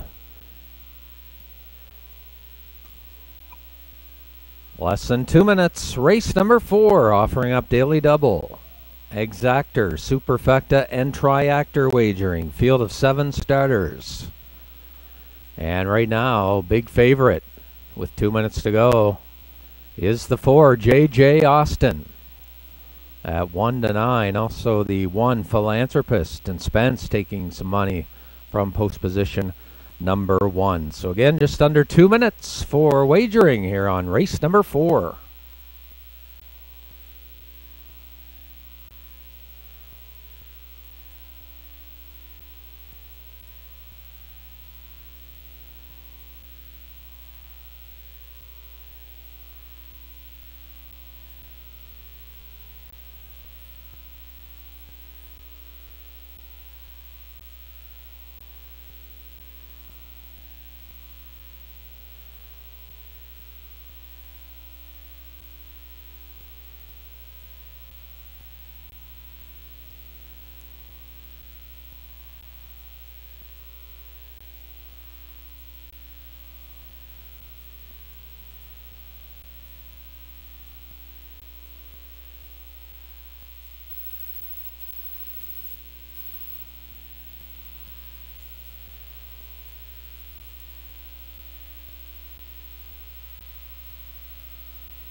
Starters are moving in behind the backstretch here now on race number 4.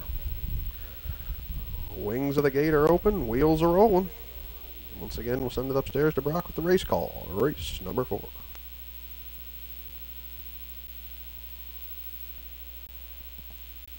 Thanks, Kurt. Race 4 starters are rolling in behind the starting gate. From the rail out, we have Philanthropist and Dale Spence. Magical Alex with Todd Trites. I Love Roses with Mark Haig. J.J. Austin with John Davidson. Charmbo Destiny, Jill Barrio. Windermere I'm All Right with Colin DeCourcy. Far Outside, That's Critique. And Dr. Mitch Downey. Field of 7. Race number 4, Exhibition Park. Here they come.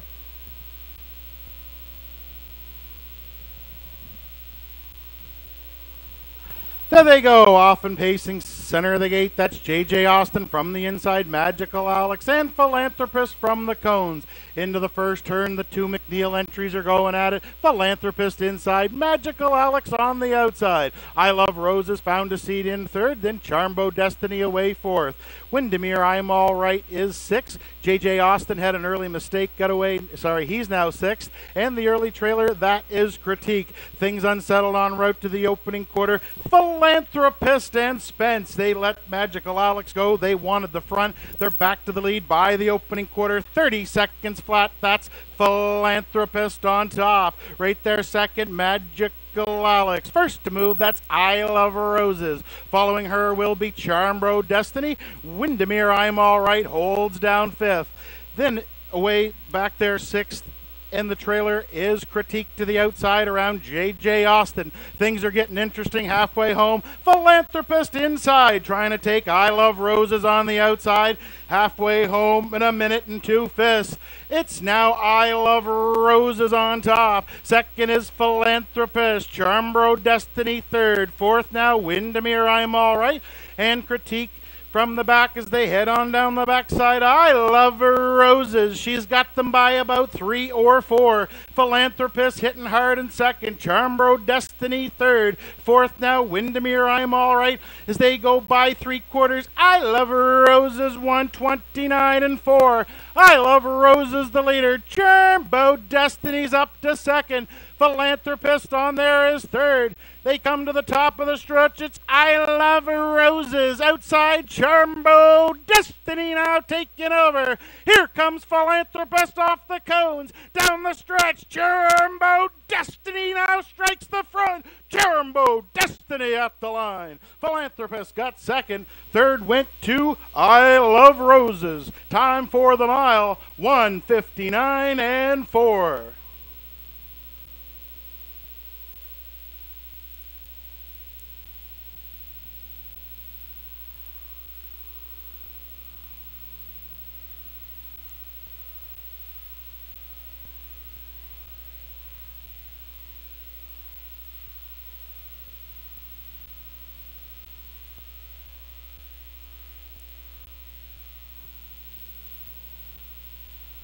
And Charmbro Destiny gets up for the late win.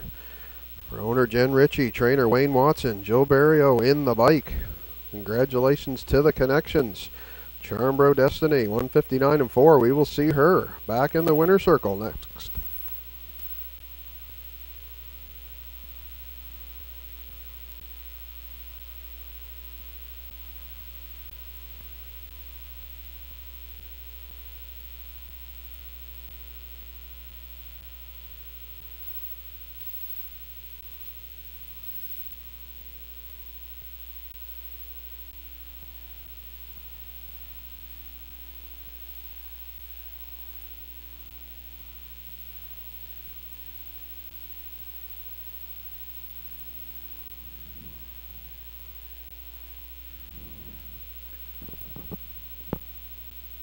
Now making her way back for her photo opportunity comes the 5-horse Charmbo Destiny. She a brown mare, 5 years old, by Ram Baron from the Camluck mare Charmbo Lucky. Owned by Jen Ritchie of Rossay, New Brunswick, trained by Wayne Watson. Driven to victory by Gilles Barrio. Charmbo Destiny stops the clock today, new lifetime record, 159.4. Charmbo Destiny and Gilles Barrio score here in race number 4.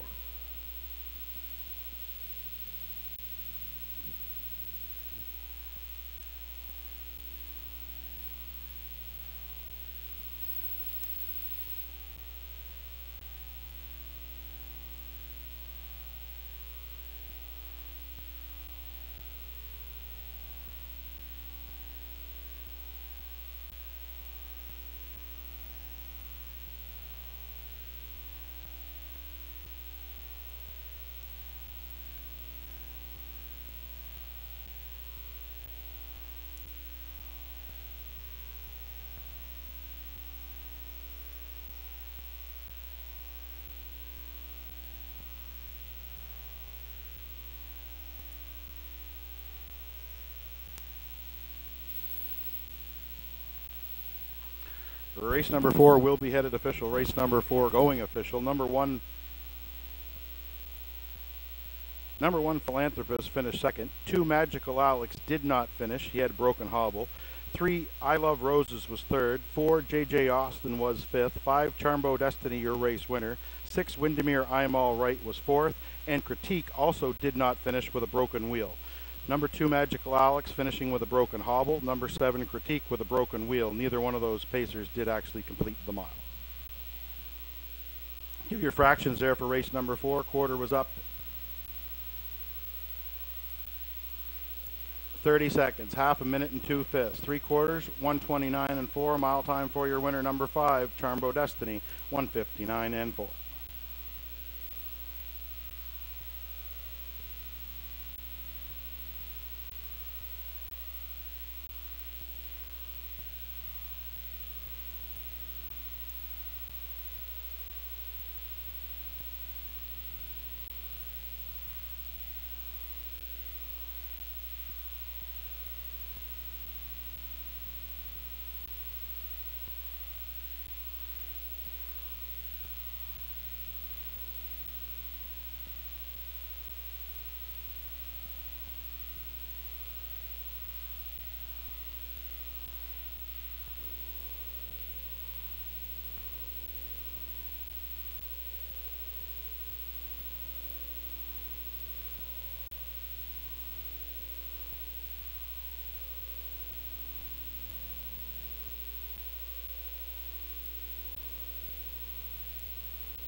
Feature pays here for race number 4. Number 5, Charmbo Destiny, returned $11.20 to win, $6 to place, $3.10 to show. The 1, Philanthropist, $8.40 to place, and $2.10 to show. $2 Daily Double, 3-5, the winning combination, $4.70. $2 Exactor, 5-1, that gets you $23.30. And a $2 Triactor, 5-1-3, the winning combination, $193 even, $193 on the Triactor. No Superfecta sold, that's a carryover. Carryover in the Superfecta.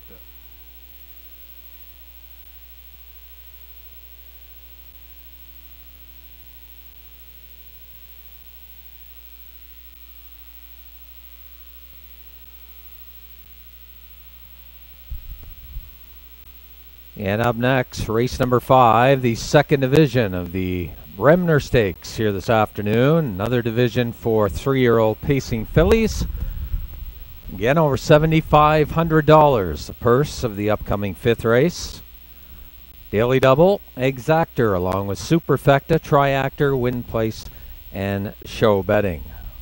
Starters for the 5th will be on the track in just a few moments. Again, wager early and avoid that last-minute rush at the Mutual windows.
give you your daily double pays, ladies and gentlemen. There's only 2 doubles sold here in this next upcoming race. Tobin's Choice, your 4 entry, returning $42 in the double, and the 6 Woodmere Sky Roller, $42 as well. And once again, reminder, rolling doubles all day here at EPR.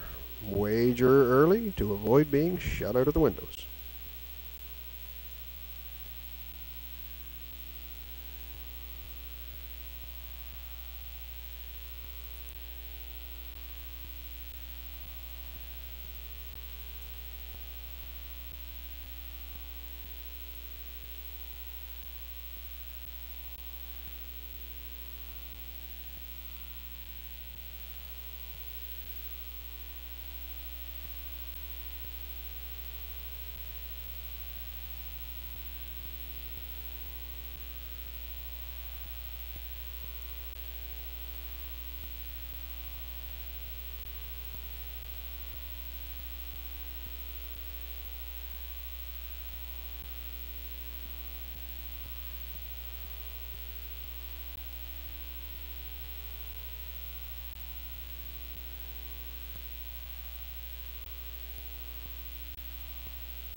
The horses and the drivers for the second division of the Don and Ted Bremner Memorial Stake, the second filly division, now on track for the post parade.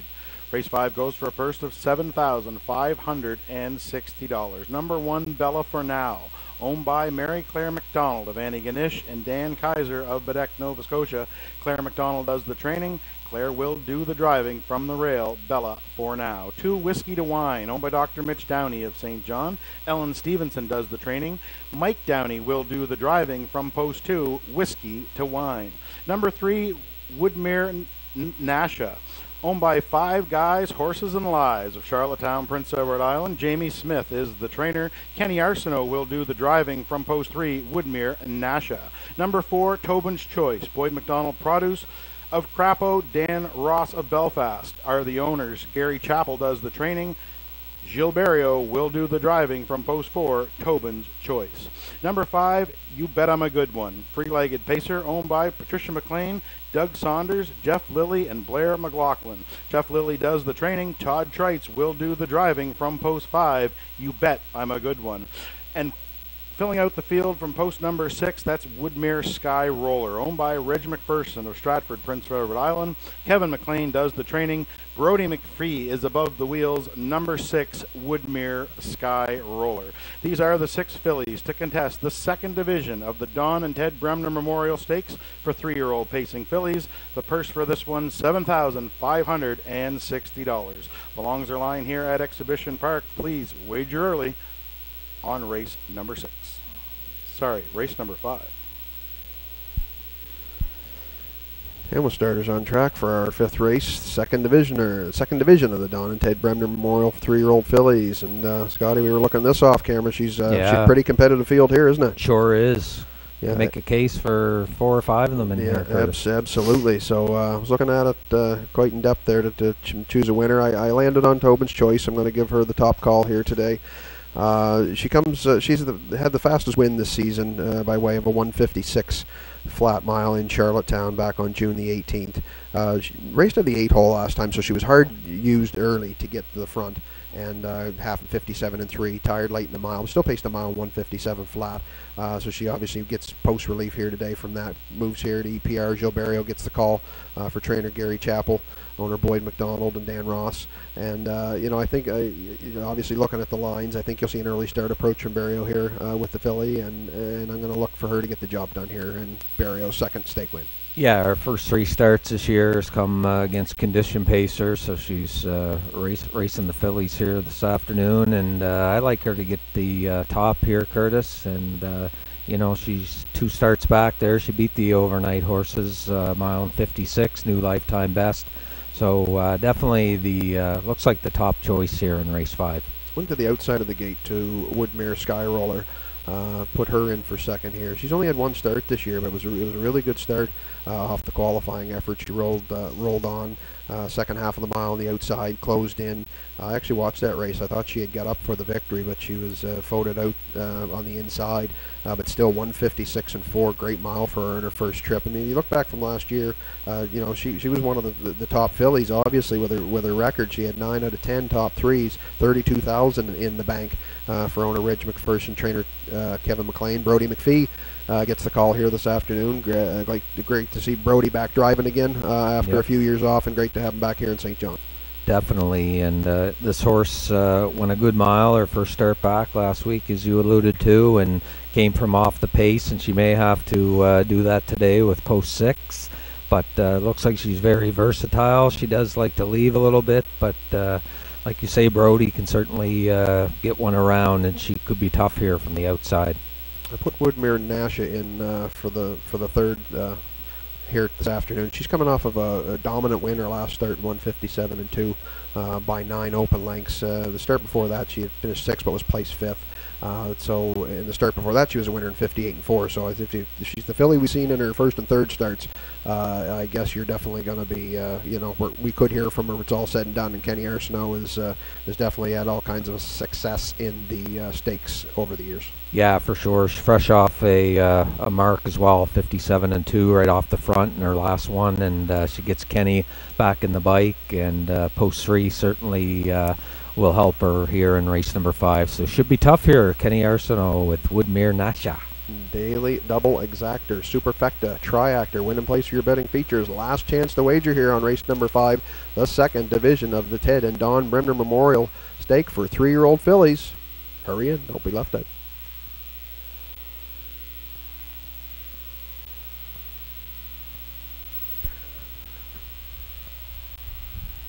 And they are behind the gate now. Wings are open, wheels are rolling. For the next division of the Bremner, we'll send it up to track announcer Brock McEachran with the race call. Race number 5. Thanks, Kurt. Race 5 starters are on the turn. From the rail out, we have Bella Furnau and Claire McDonald, Whiskey to Wine and Mike Downey, Woodmere Nasha, Kenny Arsenault, Tobin's Choice, Gilles Barrio. You Bet I'm a Good One, Todd Treitz. Outside, Woodmere Skyroller and Brody McPhee. Post time, stake time. It's the Don and Ted Bremner Memorial. Second division, 3-year-old pacing fillies. Here they come. There they go. Off stride before the start went 3. Woodmere Nasha. Everybody else off and pacing. Fast off the wings. That's Tobin's Choice. From the cones, Bella Furnau. Into the first turn, Bella Furnau. She went off stride. And everybody's a bye okay. That's Tobin's Choice, and Barrio now inheriting the lead. Away second, that's You Bet I'm a Good One, but she's not pacing anymore either. As they go on to the opening quarter, Tobin's Choice now the clear leader. Woodmere Skyroller dodged everything to get away in second. Whiskey to Wine finds herself in third. Then You Bet I'm a Good One back down pacing fourth, and Woodmere Nasha and Bella Furnau. The 3 breakers are at the back. The opening quarter came and went 29 and 2. Tobin's Choice in hand, in command of the racetrack for Barrio. Right there second, Woodmere Skyroller. Whiskey to Wine way in third. Tightening up in fourth is Woodmere Nasha. Away fifth still Bella Furnau, and at the back You Bet I'm a Good One, not playing today. Halfway home, that is Tobin's Choice. Under tight lines for Barrio. He had her there at 59 and 4. Tobin's Choice in command of the racetrack. Right there second, Woodmere Skyroller. Whiskey to Wine third. Fourth is Woodmere Nasha. Bella Furnau tightens up in fifth on down the backside. Tobin's Choice and Barrio's just a passenger so far. Her lead now out to 2. Trying to stay with her in second, Woodmere Skyroller. Whiskey to Wine third. Woodmere Nasha still fourth. They went by 3/4, 130 and 1. Tobin's Choice on top. Trying to reel her in second, that's Woodmere Sky Roller. Whiskey to Wine and Woodmere Nasha will battle it for third. Top of the stretch, it is Tobin's Choice. Out to try her comes Woodmere Sky Roller on the outside. Tobin's Choice, Woodmere Sky Roller to the outside at the line. It was close, but I'm going to hang on with Tobin's Choice. Second went to Woodmere Sky Roller. Third, Whiskey to Wine. Time for that mile, 1:58 and 4.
It was close at the wire, ladies and gentlemen. Tobin's Choice did hang on.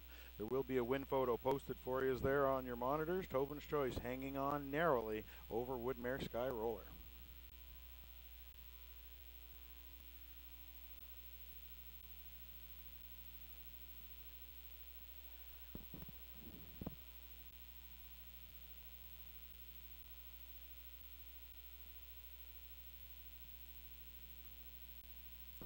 Parading back now with his second winner in the Bremner Stakes comes Gilles Barrio, this time with number 4, Tobin's Choice.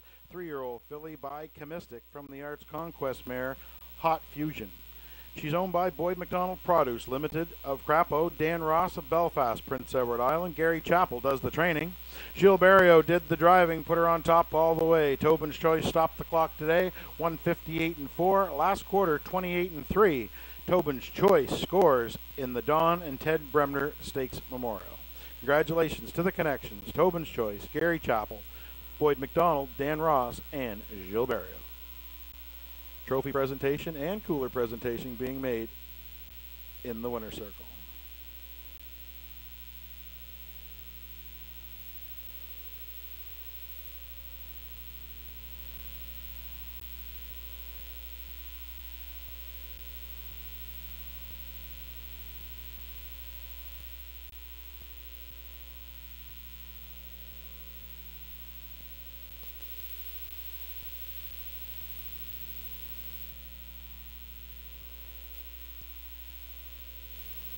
We'll have your rundown here for you shortly, folks. Just waiting as the judges review all the videotape, checking out a few mistakes there made in race number 5.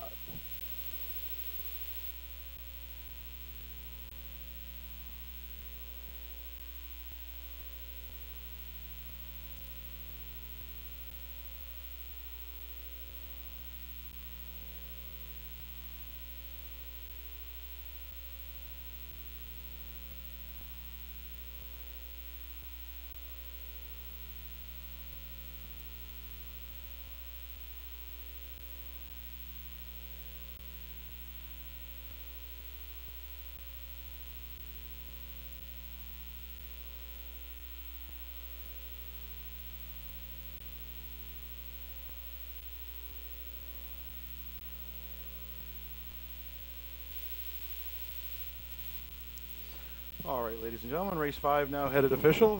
No placings required or anything. Number 1, Bella Fornow finished 5th. 2, Whiskey to Wine was 3rd. 3, Woodmere Nasha finished 4th. 4, Tobin's Choice, your race winner. 5, you bet on my good one, was 6th, and the 6 Woodmere Sky Roller was 2nd. Top down on your program should read 534162 on the bottom. Fractions for race number 5, the quarter was up 29 and 2. Half 59 and 4. 3/4 130 and 1. Mile time for your winner, number 4, Tobin's Choice, 158 and 4. She returned $4.10 to win, $4.90 to place, $4.90 to show. The 6 Woodmere Sky Roller, $17.50 to place and $8.40 to show. 2 Whiskey to Wine, no show tickets sold. $2 Exactor, 4-6 the winning combination. That returns you $14.60.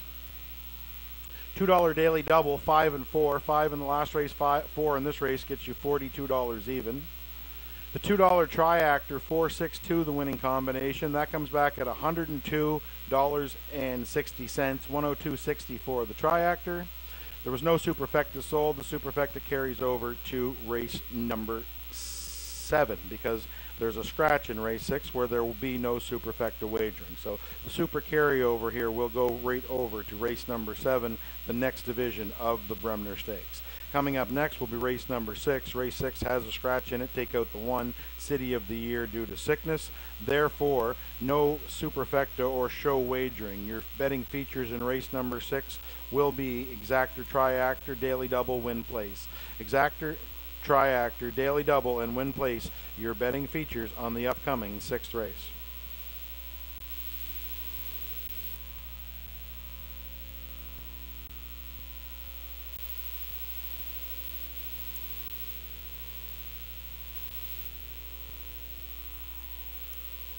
Also a note to all horsemen and fans that the Memorial Horseshoe will be after race 8. After race 8 today will be the Memorial Horseshoe.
The horses and drivers for race number 6 now on the racetrack for the post parade. Race 6, number 1, City of the Year, has been scratched due to sickness. Number 2 is Bugger Max. He's owned by Gordon White of St. John and Dale Orr of St. John. Gordon White does the training. Mark Hagg will do the driving, now has the rail. Number 2, Bugger Max. Number 3, Paris Beau, owned by Doug Beckwith of 2nd North River, New Brunswick. Doug does the training. Gilles Barrio will do the driving. Number 3, Paris Beau. Number 4, Ultimately Handsome, owned by the Ultimate Stable of Greater Lakeburn, New Brunswick. Don Hubbard does the training. Kyle Mason will do the driving. Number 4, Ultimately Handsome. And rounding out the field, number 5, Union Man Hanover, owned by Bob McNeil of St. John, New Brunswick. Bob does the training. John Davidson will do the driving. Number 5, Union Man Hanover. Scratch down to a field of 4 here to contest race number 6. Your only betting features: Daily Double, Exactor, Triactor, Win and Place. Daily Double, Exactor, Triactor, Win and Place are your betting features here in race number 6.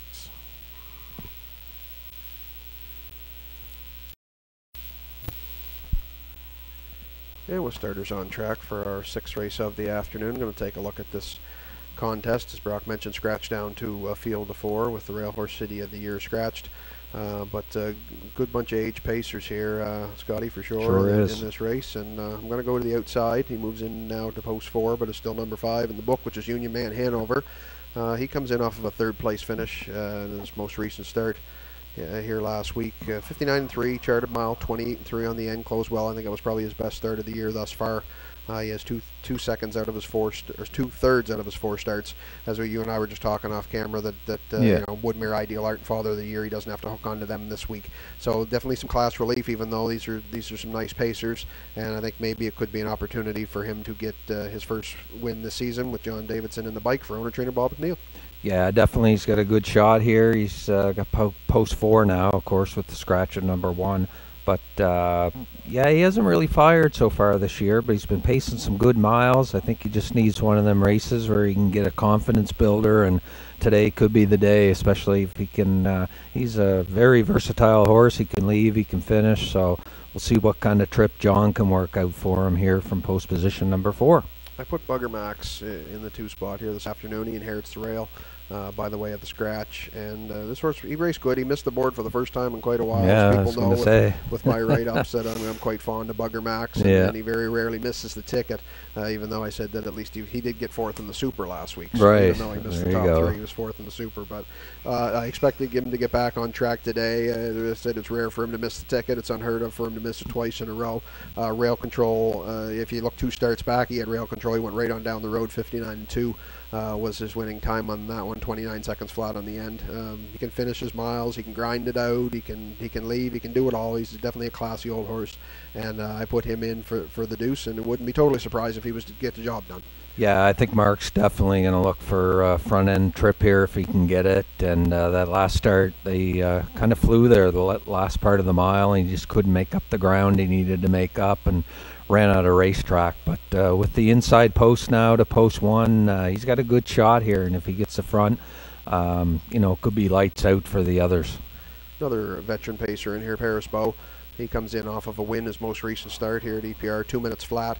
He held on for a win by a head for Instant Shadow, which he'll not have to face here today. Fall Bliss was in that one. He's been racing some good horses too, looking at the mile. We were talking about Bugger Max's win 2 starts back. He was 2nd on that occasion, sat the perfect trip and was not able to reel him in, but still raced good. So he has the win in the 2nd out of his 4 starts, which are his last 2 races. Gilberto gets the call again today from owner-trainer Doug Beckwith, and with him moving into post 2, I mean, we could see maybe him and Bugger sit 1-2 just like they did 2 starts ago. Yeah, exactly. He's angled up a little bit in class, so you know, should be tough. Moves into post position number 2, as you mentioned, and even Ultimately Handsome's got a good shot in here, Curtis. It's wide open, really, but you know, definitely Gilles should work out a good trip with this horse from post 2. Yes, as you mentioned, very competitive sure field to contest the event here in race number 6. Last chance to wager. Triactor, Daily Double, Exactor, Win and Place your betting features. Starters are moving in.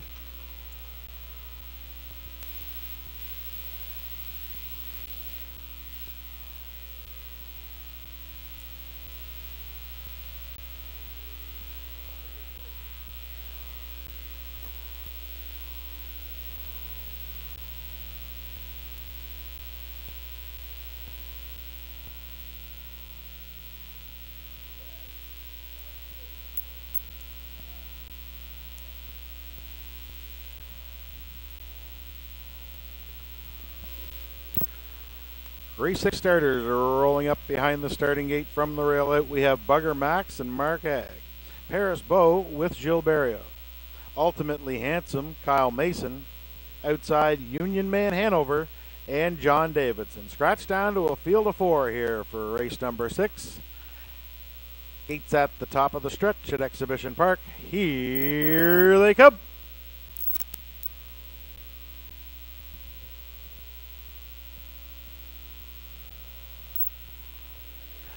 They're off. Sharp start from the center. Paris Beau on the inside. Bugger Max into the first turn. Bugger Max from the cones has the lead, wants the lead. Paris Beau on the outsides looking for that 2-hole. Ultimately Handsome finds himself away in third. And Union Man Hanover, he is at the back. Compact field of 4. Everybody's uptight. En route to the opening quarter. They're chasing old Bugger Max, 10-year-old son of Believin' Bruiser. He's cut loose on the front end here for Mark Hag. He's the leader by the opening quarter. Paris Beau under tight lines to Barrio. He's the closest to him in second. The opening quarter was a breeze for Bugger Max. 30-3 the opening quarter. Bugger Max in complete command of the racetrack. Paris Beau getting the best trip of all in second. Ultimately Handsome rides the cones in third. Then Union Man Hanover still there fourth. No action yet in the short field as the horses come in front of the fans. Bugger Max on top, and he gets a tap on the tail. The fractions are good. Bugger Max, he's halfway home. Under tight lines to Mark Hag. 1 minute. 4/5. Bugger Max, 30-1, second quarter. Paris Beau right there second. Ultimately Handsome still third. We got action from the back. Union Man Hanover stepped to the outside. He was fourth, now third. He'll try to get closer to the leaders as they straighten down the backside. Bugger Max on top. Paris Beau is biding his time in the pocket. Working hard on the outside. Union Man Hanover's up to third. He's trying for second. On the inside now, there's Ultimately Handsome switching to fourth. By 3/4, 131 even. Bugger Max, his lead is out to a length and a half. Paris Beau has room now in second. Union Man Hanover third. Ultimately Handsome fourth. Top of the stretch. Bugger Max race to win or lose. He turns them on home. Paris Beau's out to try him on the outside, and he's coming on. Bugger Max is on the inside. Paris Beau outside. These two to the line. Bugger Max at the wire. Paris Beau ran out of racetrack in second. It's close for third. I'll call Union Man Hanover over Ultimately Handsome. Time for the mile, 1:59-4. Bugger Max.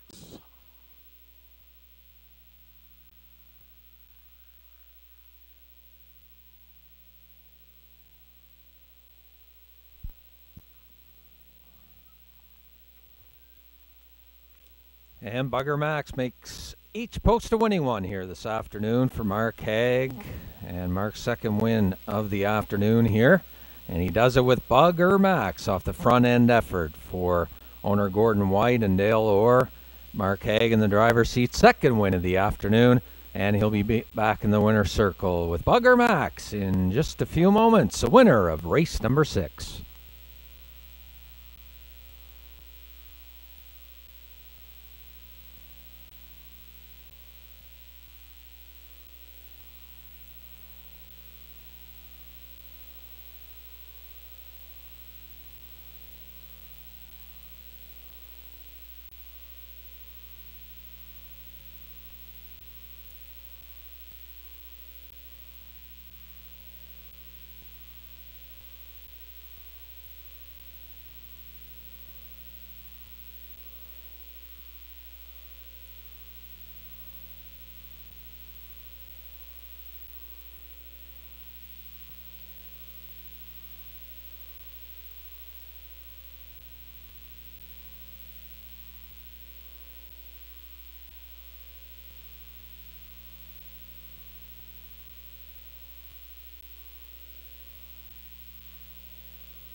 Now making his way back in front of the fans comes the winner of race number 6. It's the 2-entry Bugger Max. He's a 10-year-old son of Believin' Bruiser from the Admiral's Galley mare, Spurs Galley, owned by Gordon White of St. John and Dale Orr of St. John. Gordon White does the training. Mark Haig did the driving. Put the big fella on top all the way. Fractions in his favor. Last quarter, 28-4. Bugger Max, that's his second win of the season. Win 26 of the year.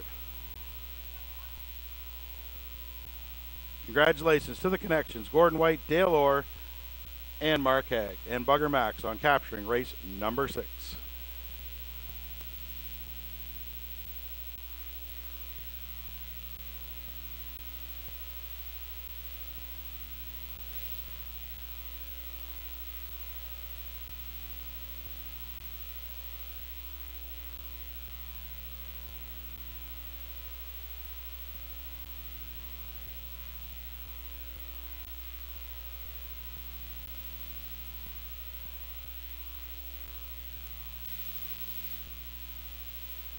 Race number 6 is headed official. Race 6 going official. The 1 City of the Year was scratched due to sickness. 2 Bugger Max, your race winner.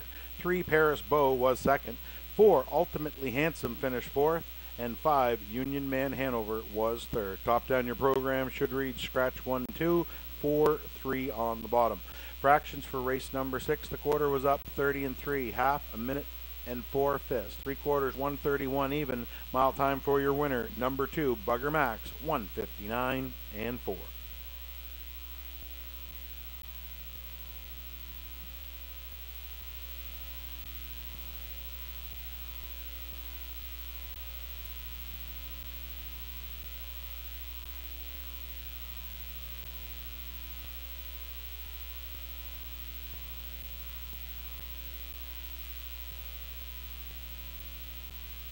Just waiting for your pays here in race number 6. Just a reminder, folks, coming up next, race number 7. It's the final division of the Don and Ted Bremner Memorial Stake. This one for 3-year-old pacing colts, going for purse of $7,560. 3 live races left. Don't forget, pre-wager in the sulky room if you'd like, with the self-serve machines up there. Also, we have a live ticket seller at the foot of the judges stand and one in the Horseman's Canteen on the backstretch. Also, folks, if you haven't tried it yet, you might want to check out HPIBet.com. HPIBet.com. They have a great deal going there for any new members. You bet $100 in the first 30 days, and they give you an extra $100 in your account. Anyone who likes to play horse racing, you can wager on every racetrack from right across North America and beyond, right from your smartphone, computer, or laptop, whichever you prefer.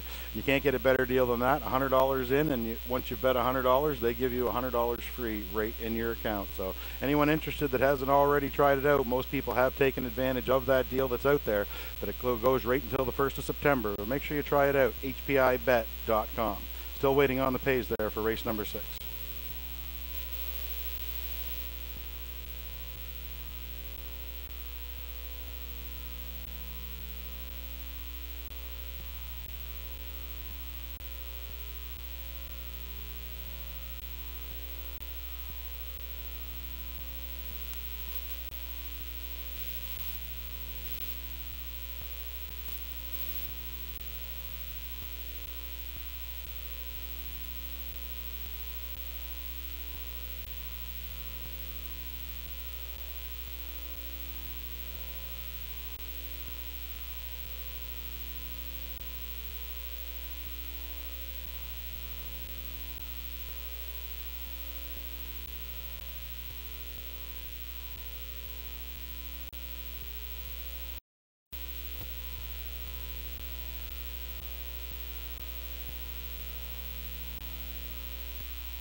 Here's your pays, folks. Number 2, Bugger Max returned $3.70 to win, $2.10 to place. The 3, Paris Bow also, $2.30 to place.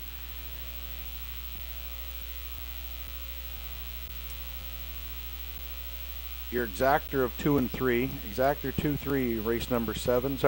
Daily double 4-2 returned $3.50. Your daily double 4-2, $3.50. $2 exactor 2-3 was the winning combination on the exactor. Just waiting for the screen to change.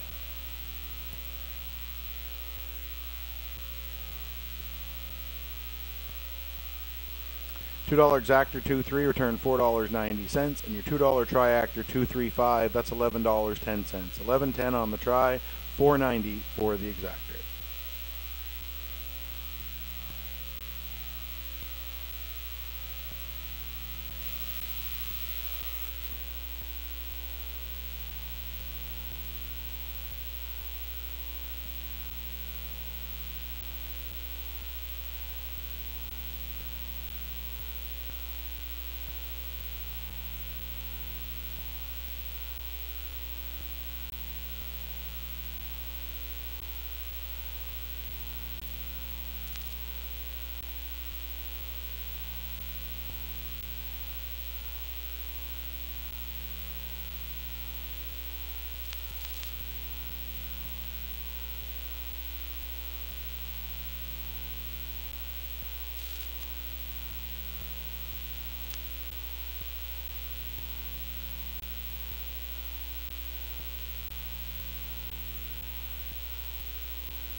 And just a reminder, folks, no live racing here next Saturday afternoon. Our next live card of racing going the following Saturday is, of course, the Governor's Plate.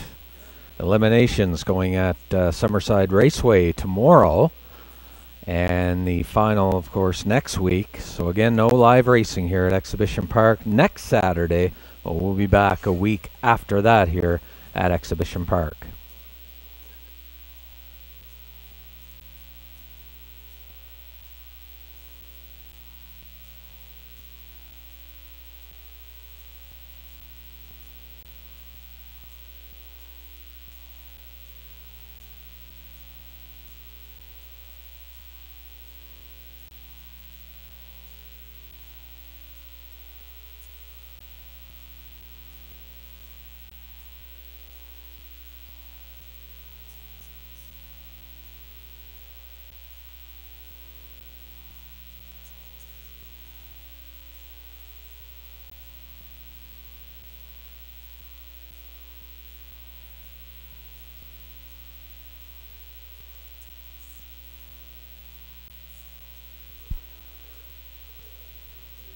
And with the mention of the other races, ladies and gentlemen, going around this week and in the coming weeks, of course, we have simulcast wagering every day here in Atlantic. For the Summerside Scott mentioned the Governor's Plate Elims. They go tomorrow afternoon at Summerside, and you can simulcast wager them right here at Exhibition Park. Lots of other events going on, thoroughbred action, harness action, all kinds of things to wager even after the live races are over.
horses and drivers for the final division of the Don and Ted Bremner Memorial Stake. This one, the Colt division, now on the post parade. Race 7 goes for a purse of $7,560. Number 1, Windermere Frank, owned by Deb Denny and Hollis Newson of Prince Edward Island. Earl Watts does the training. Dave Dowling is in the sulky. Number 2, Windermere Albert, owned by Windermere Farms, Roger Burns, Allard Racing Incorporated, and Claude Poirier. Earl Watts does the training. Todd Treitz will do the driving. Number 3, Woodmere Roll and Pop, owned by Maura Kerr, Fonzie McCachran of Nova Scotia. Claire McDonald does the training. Claire will do the driving. Number 4, Gordy's Last Foal, owned by Al McNutt of New Brunswick, Dale Spence of Prince Edward Island, and Jim McKinney of New Brunswick. Dave Kelly does the training. Dale Spence is in the sulky.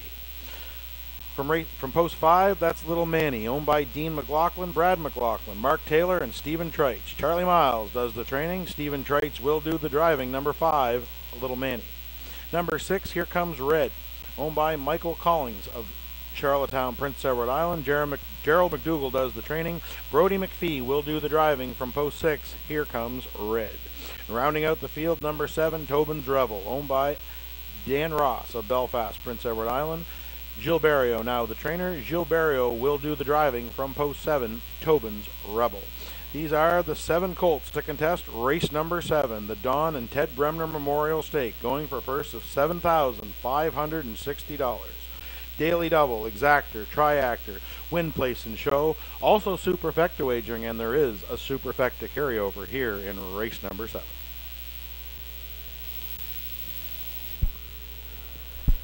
And with starters on track for our 7th race, our 3rd and final division of the Ted and Don Bremner Memorial. This is the Colt division. We were talking off camera here, Scotty. Buckle up. This is going to be a fast good one. Yeah, a lot of early speed inside, and again, 4 or 5 of them look as legitimate threats here. Yes, absolutely. And I guess the way it just played out here with the way I made the picks, looking for the Barrio sweep, Tobin's Rebel to get the job done here.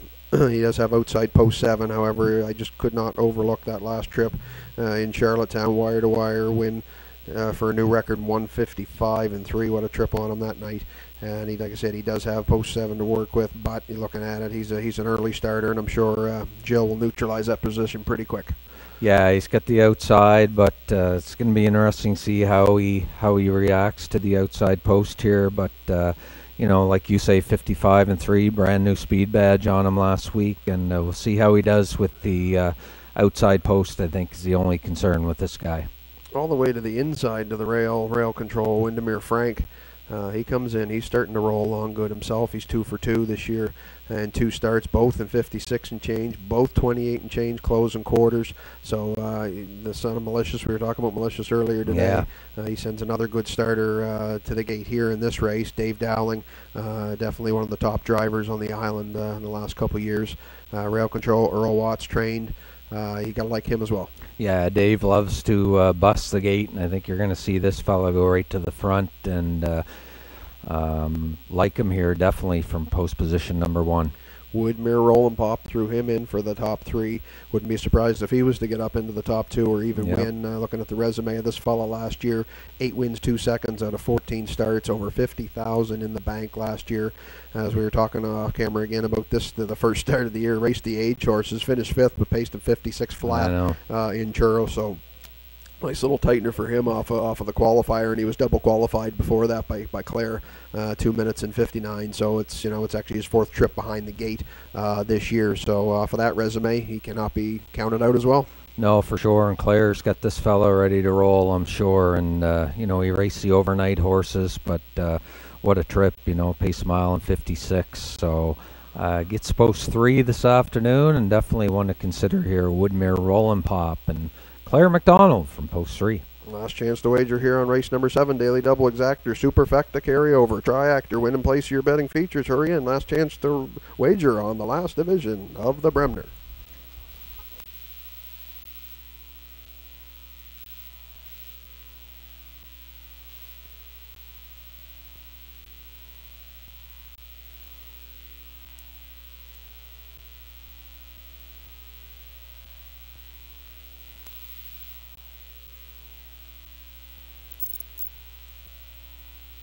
Starters are moving in behind the gate now for the last division of the Bremner Colt division.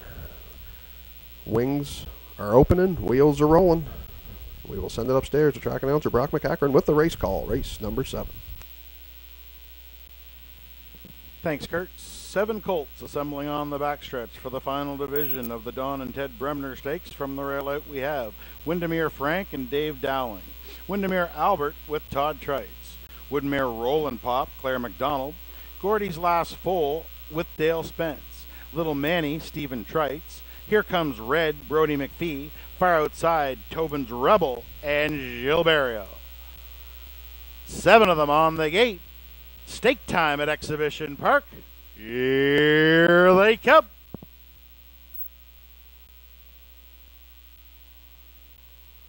There they go, off and pacing. Far Outside, Tobin's Rebel. In between pacers, Here Comes Red. And from the cones, Windermere Frank. He stacks them up wide round the first turn. Off stride, and the turn goes Here Comes Red.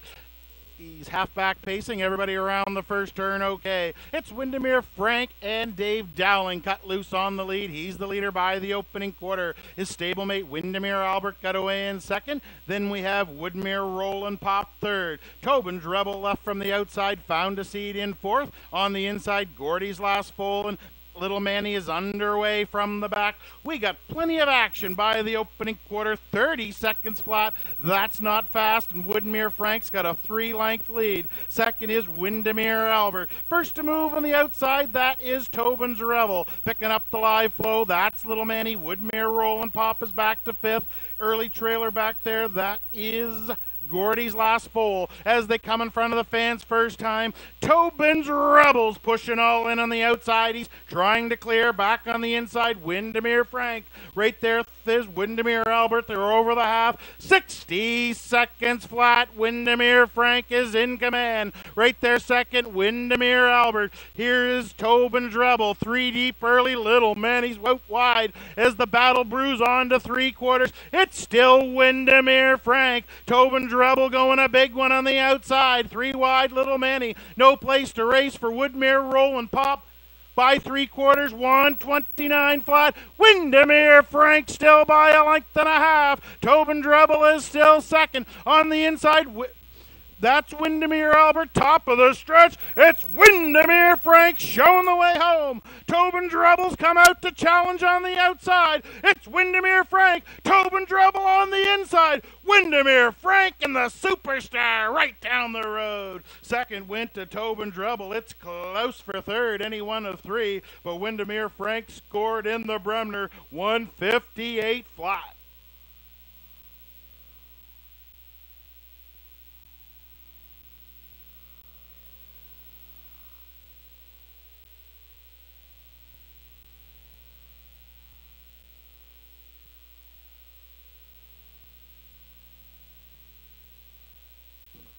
Hold all tickets here, folks. Hold all tickets to inquiry around the last turn. Possible interference involving the 3 Woodmere Roland Pop. Judges will review the videotape of the last turn. Please hold all tickets.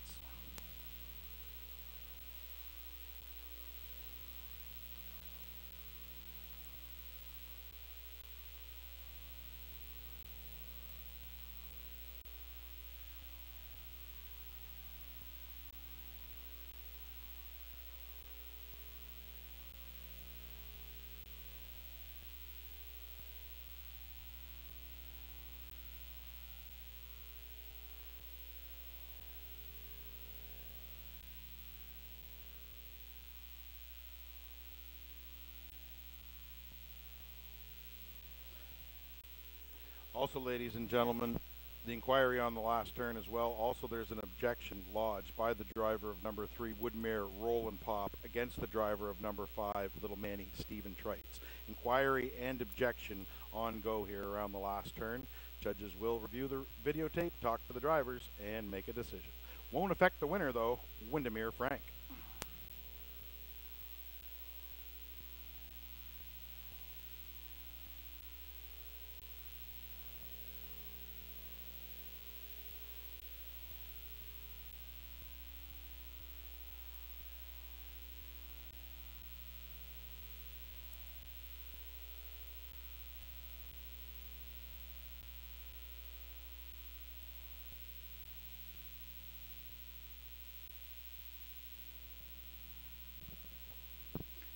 Now making his way back for the photo opportunity comes the winner of the final division of the Don and Ted Bremner Memorial Stake for 3-year-old pacing colts. It's the one-entry Windermere Frank. He's a 3-year-old malicious colt from the Shadow Play mare Over the Shadows, owned by Debbie Denny of Brooklyn, Nova Scotia, and Hollis Newson of Cornwall, Prince Edward Island. Bred by the Windermere Farms, trained by Earl Watts. Driven to victory by the superstar Dave Dowling, put the colt on top all the way. Stopped the clock today, 158 flat. Windermere Frank captures the final division of the Ted and Don Bremner Memorial Stake. Congratulations to the connections, Debbie Denny, Hollis Newson, Earl Watts, and David Dowling, and Windermere Frank.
All right, ladies and gentlemen, first things first, results of the photo for third. That went to the 2 Windermere Albert. He hung on to third. 3 Woodmere Roll and Pop was fourth, and 5 Little Manny was fifth at the wire. So top down on your program should be Windermere Frank, your race winner, Windermere Albert third, Woodmere Roll and Pop fourth, Gordy's Last Foal sixth, Little Manny fifth, Here Comes Red did not finish with a broken hobble, and the 7 Tobin's Rebel was second. Results of the inquiry and objection. Judges have determined horse number 5, Little Manny, did cause interference to horse number 3, Woodmere Roll and Pop, at the 3/4 pole, but did finish behind Woodmere Roll and Pop. Therefore, there will be no placing. Little Manny finished 5th, remains 5th, but there was interference suffered to number 3, Woodmere Roll and Pop, around the last turn. But because she finished ahead, there are no placings here in this scenario. Numbers will be made official shortly.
Here's your pays for race number 7. Number 1, Windermere Frank, returned $3.80 to win, $2.80 to place, and $2.70 to show.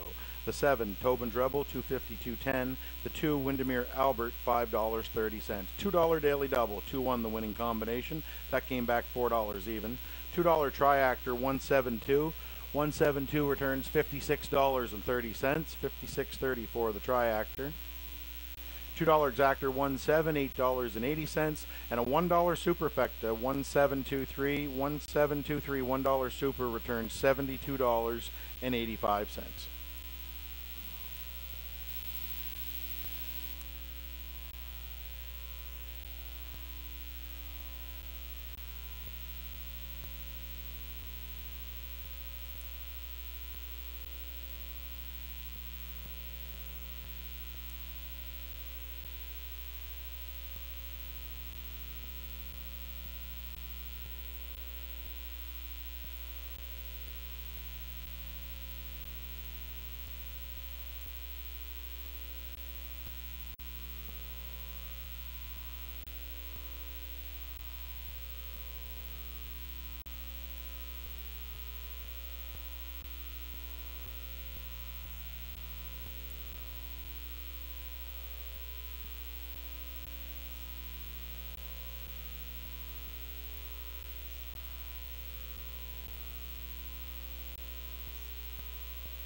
Less than 7 minutes now, wagering time on race number 8. Race number 8. Daily Double, Exactor, Superfecta, and Triactor, along with Win Place and Show Betting. Another 7-horse field for this 8th race. Condition Pacers going for $1,000. They'll be on the track shortly. And again, don't forget, no live racing next Saturday. We're back on the 18th here at Exhibition Park Raceway, July the 18th, with post time at 1 o'clock.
Horses and drivers for race number 8, now on the post parade.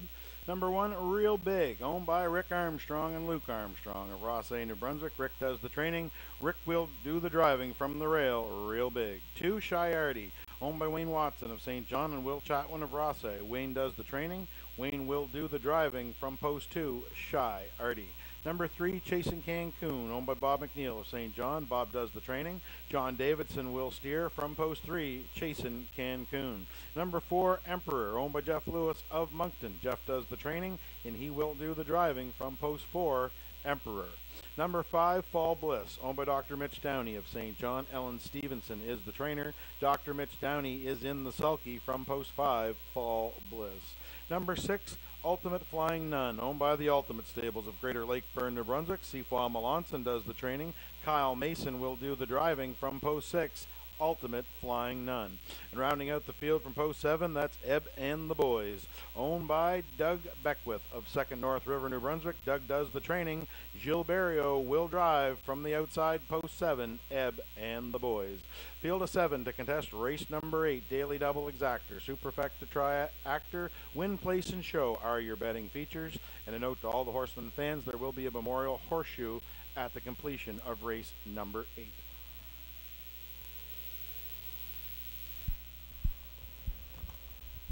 And with starters on track for our 8th race of the afternoon, we're going to take a look at this contest, field of 7 to contest the event. Another wide open race, Scotty. We were just talking. Good betting race, yep. Yeah, definitely good betting race here for sure. Went all the way to the outside of the gate. Ebb and the Boys here for the Doug Beckwith owned trained horse. 11-year-old son of Hoosier Boy. Gilles Barrio gets the call today. He's coming off, kind of got a case of the runner-ups here with 3 out of 4 top, deuces.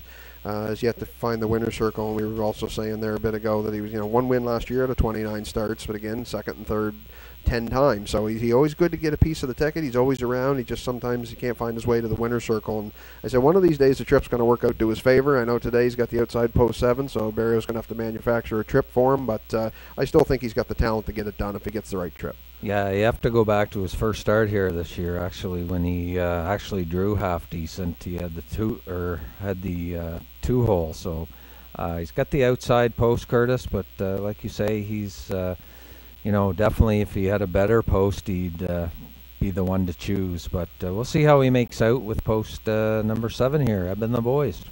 Emperor is the horse that comes in here. He's racing really well. Hasn't got to win again. He's another one that's 3 out of 4 this year, top 3 without visiting the winner's circle.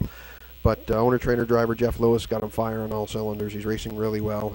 Jeff marched him right down the road last time out, 29-1, 59-1, 129-1, battled hard the second half, and then was collared light by Whiskey to Wine. But 2 minutes, Jeff's got him pacing 2 minutes and change each week that he races. So he's got post 4 again today, and the way that he left out last week, I think we'll see an early start approach again from Jeff. And if he gets to the front end, he's going to be awful tough. Yeah, he's been a handy horse for Jeff. Nice to see, and he can race.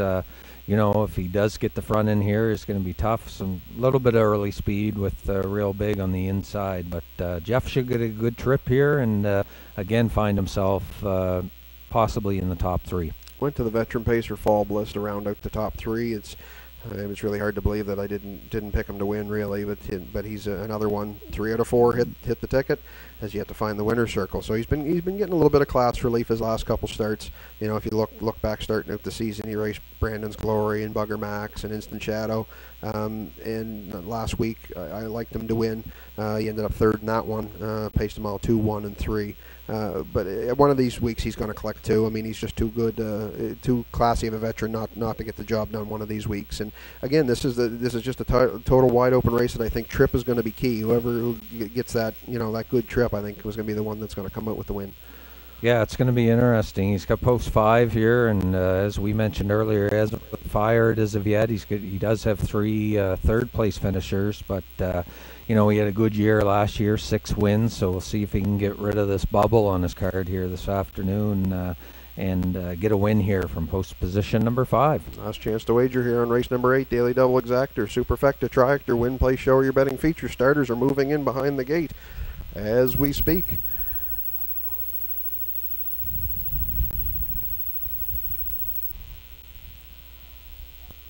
And with those starters behind the gate, Wings are open. Wheels are rolling. We'll send it upstairs again to Brock once again for the race call. Race number 8.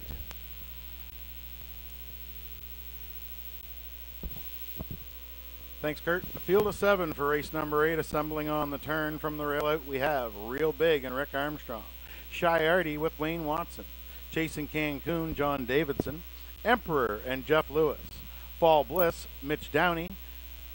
Ultimate Flying Nun, Kyle Mason. Far outside, Ebb and the boys, Gilles Barrio. Race number 8, post time, Exhibition Park. Here they come.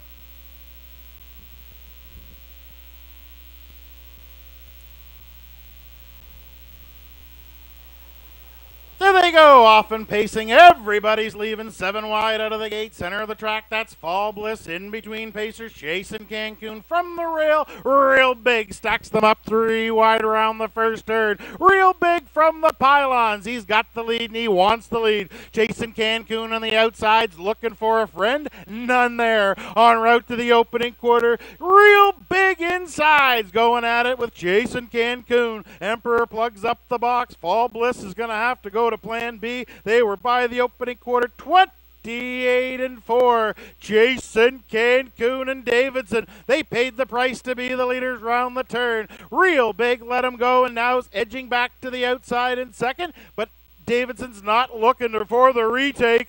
Jason Cancun is being sent down the road. Second on the inside, that's Real Big. Emperor's third. First to move, that's Fall Bliss, and he's underway. Shy Artie follows him from 5th. Then we find Ultimate Flying Nun and Ebb and the boys is at the back. They were by the half.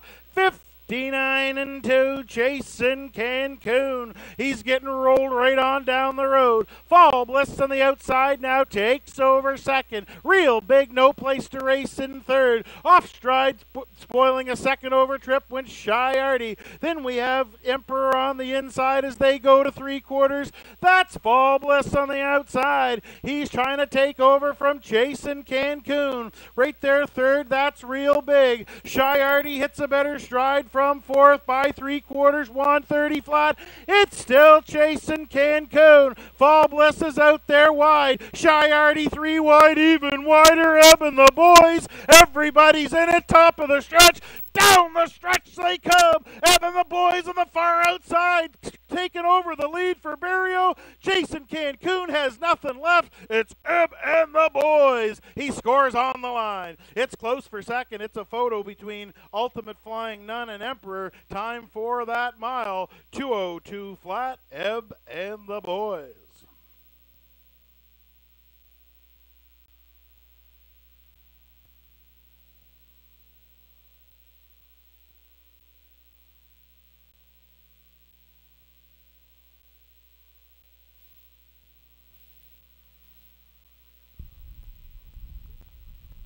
And Gilles Barrio picking up his 3rd win of the afternoon with Ebb and the boys. Come from behind victory here in race number 8 from post position number 7.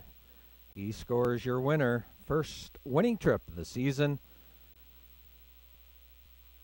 for owner and trainer Doug Beckwith. And again, Gilles Barrio driving. They'll be back in the winner's circle shortly here for race number 8.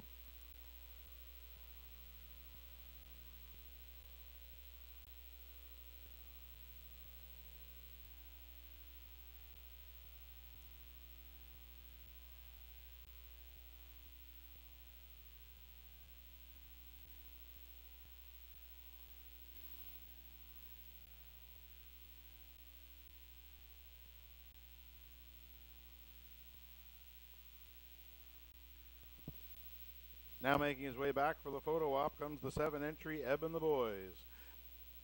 He's a black gelding, 11 years old, by Hoosier Boy from the Jate Lobel mare, Miss Breeze Maker, owned by Doug Beckwith of 2nd North River, New Brunswick, trained by Doug, driven to victory by Gilles Barrio for Ebb and the boys. That's his first win of the season, number 24 on his career. He stopped the clock today in 2:02 flat.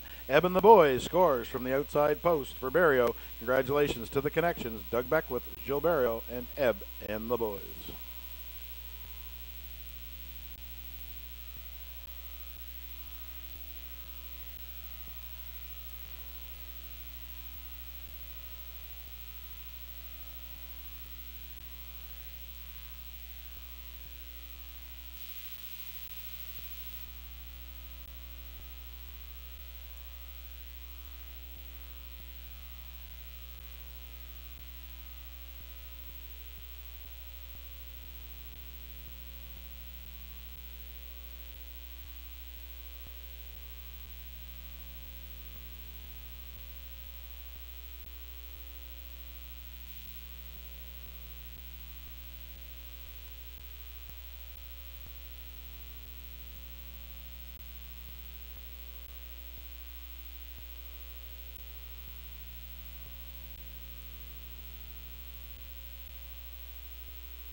Race number 8 is headed official. Race number 8 going official.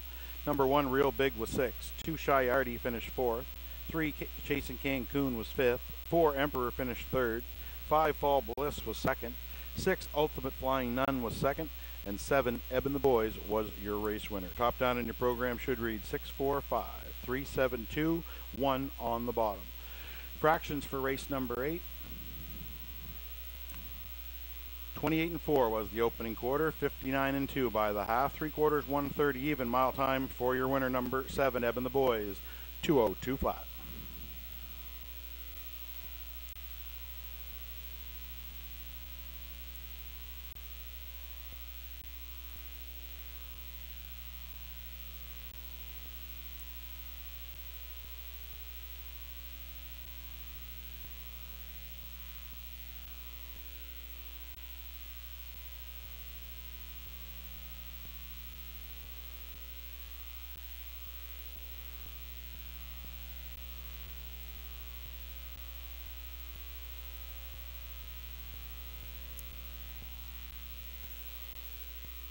Give you the pays there before we get to the horseshoe, folks. Number 7, Eben the Boys, returns $7, $5.80, and $5.20. No place or shows on Ultimate Flying Nun. The show on Emperor, $5.20. $2 daily double, 1 and 7, return $20.30. $2 try, 764, $104.20.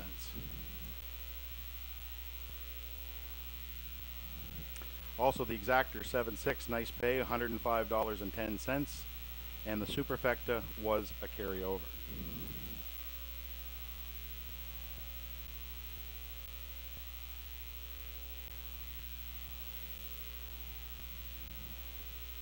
Now turn your attention out front, folks, all the fans here in attendance, as the horsemen from the backstretch gather for a memorial horseshoe. First off, I'd like to apologize to anyone that may have been forgotten this year. We do try and keep up to date with anyone that may have passed over the last little bit of the season. Today we want to remember, first off, John Stewart, long horseman from Fredericton, passed away earlier this winter. John raced and trained in Fredericton for years. He'd be sadly missed. Linda Hughes, past employee of Fredericton Raceway and here at HRNB. Linda was a huge part of harness racing, an absolute lifer. Trained horses like Ari's Andrew and hung around Fredericton Raceway for so long. I mean, pretty much known as the life of the party. Also, Karen Fitzgerald, wife of Bob Fitzgerald, and her son Kevin also drove and trained horses years ago. Lost Karen as well over the last few months. And this past week, veteran horseman Rod Gogan. Rod will be sadly missed on the backstretch. I grew up in the Gogan barn. Learned all my life lessons and a lot about horses from Roddy. Roddy was one of those guys that just got horses. He knew them, he could watch them, he could tell you everything about them. As Kurt mentioned earlier today, he gave us a lot of advice that we'll always live by, but one thing I want to share with all is that he always told me, and something I had to get in my head at a young age. He always said, horse racing is supposed to be fun, period. And remember that when you think of Roddy Gogan. And today when we have this moment of silence, or just another day when you're at the racetrack having fun, I hope you think of Roddy Gogan, because I know I will. But today we would like to have a moment of silence and remember all these fallen horsemen here in the past year.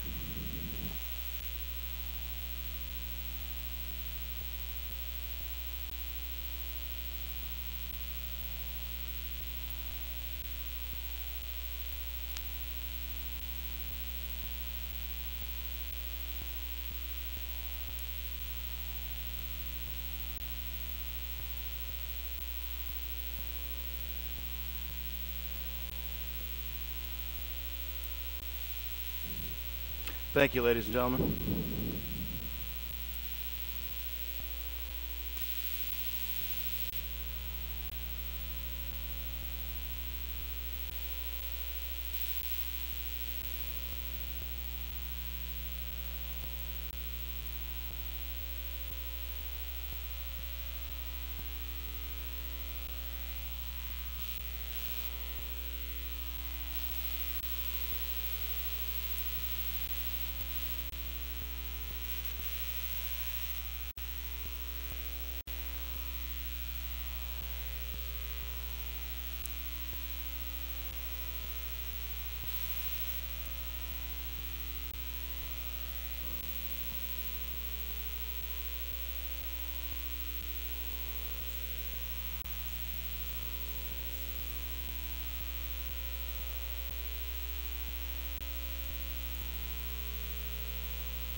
couple extra minutes getting the 9th race underway here, folks, as we allow the horsemen to get back and we get the horses out for the final live dash here at Exhibition Park. Just a reminder, next live card comes up in 2 weeks' time, 2 weeks from this Saturday on July 18th here at Exhibition Park.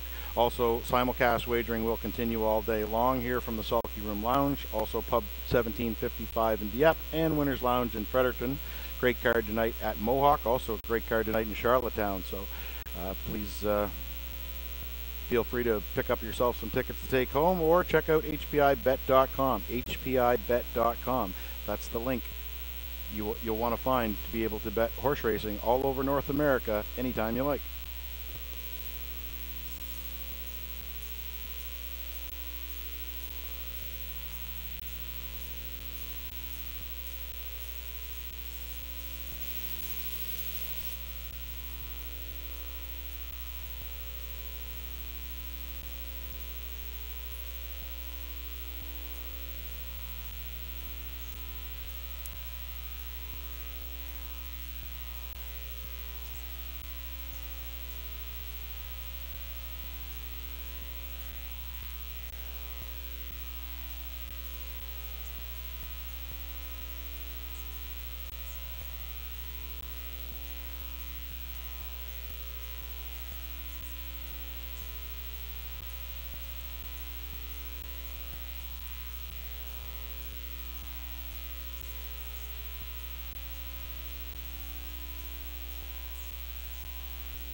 the horses and the drivers for the final live dash on the card, now on the racetrack.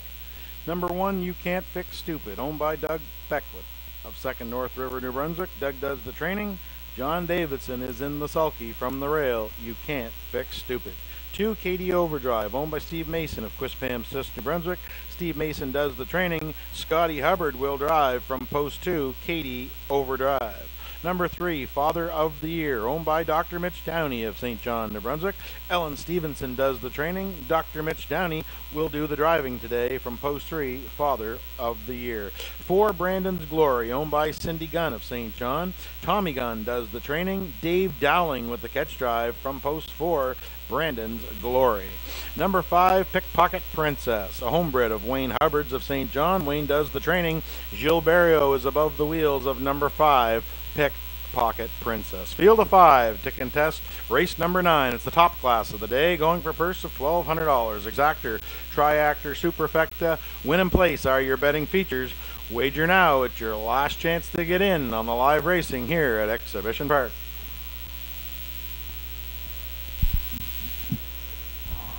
And with starters on track for our 9th and final live race of the afternoon, we're going to take a look at this contest, field of 5 to contest the event.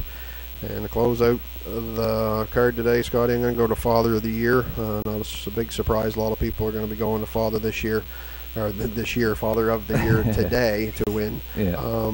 He comes in off a back-to-back second place finish at the Woodmere Ideal Art. They had a good battle going on there for 3 weeks in a row. He got the better of them 1 week, and then he come back second, and then Woodmere Ideal Art won the rubber match. But he's not here today, as he's in Governor's Plate Elims Tomorrow, in elimination, for sure, which of course everybody can watch and wager on here for sure. Should be a great card in Summerside. But Father of the Year, we're going to look for him to get his 2nd win of the season in his 4th attempt. He's got a win in 2 starts under his, or win in 2 seconds under his belt, as we mentioned. I mean, even in the defeat last week, he come home in 28-3, which was a nice trip. And he's a big, nice-looking horse. Every time you look at him, he looks like $1 million. Yeah. So the Doc's going to go for a spin today. Mike Downey's father's not going to be driving. Mitch is going to give a drive here. He's the owner as well. Trainer Ellen Stevenson. We'll look for him to get his picture taken here in the finale. Yeah, I think he's the best here today, Curtis. He's got a good post to work with as far as I think most of his competition is going to come from the outside, and we seen what Mitch did earlier with umpire Hanover right to the front and won it. So I think he's going to try and do that with this fella, and I don't think they'll catch him here if he can get the top. I'm going to give an abbreviated 2nd and 3rd selection here, Pickpocket Princess and Grandin's Glory, because I believe they're actually assembling on the backstretch here as the gate is moving into position. So yeah, I went with 3-5-4 here in the finale.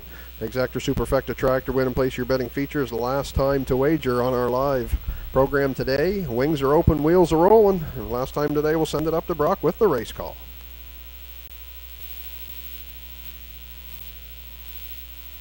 Thanks, Kurt. Race 9 starters are behind the starting gate on the turn. You Can't Fix Stupid and John Davidson. Katie Overdrive, Scotty Hubbard. Father of the Year, Dr. Mitch Downey. Brandon's Glory, Dave Dowling. And number 5, Pickpocket Princess, Gilles Barrio. All 5 of them, everybody's got their nose on the gate. It's post time, race number 9. That's right, I said 9 at Exhibition Park. Here they come.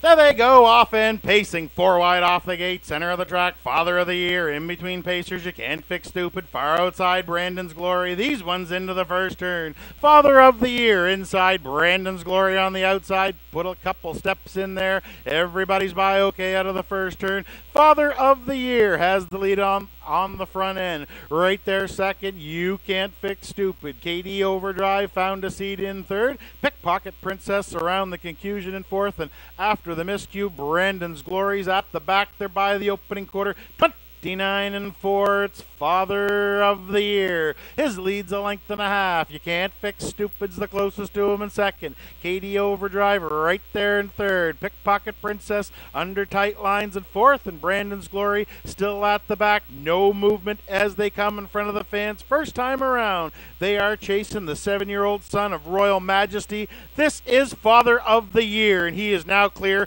by about 3 lengths. The doctor looks over his right shoulder. Nobody there. there by the half a minute and 3/5. Father of the Year in command of the racetrack. You Can't Fix Stupid tightens in from second. Katie Overdrive up on the helmet in third. First to move, Pickpocket Princess. She was fourth, now third, now second. She's trying to catch the leader, napping as they wrap the backstretch. Father of the Year inside, Pickpocket Princess. Under drive, the pace will quicken by 3/4 now. Pickpocket Princess outside's got her nose on top. Father of the Year's battling back. 3/4 is on the board. 1:31 and 1. Father of the Year inside. Pickpocket Princess outside second. KD Overdrive is ready to come 3 wide. These three will settle atop of the stretch. Pickpocket Princess on the outside. Father of the Year inside. KD Overdrive's onto the scene late, but it's Father of the Year to take it back at the line. It was close for second. Looked like Pickpocket Princess over KD Overdrive. Time for the mile, 1:59 and 4.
And in just a moment, we'll have the winning horse from race number 9, Father of the Year, Dr. Mitch Downey. Owns the pacer, trainer Ellen Stevenson, and a wire-to-wire effort for the pacer here this afternoon. He scores his second win from 4 starts this season. And they'll be back in the winner's circle shortly here for race number 9. And again, don't forget, no live racing next Saturday afternoon here at Exhibition Park as the Governor's Plate taking place in Summerside next weekend. So we're back on the 18th of July.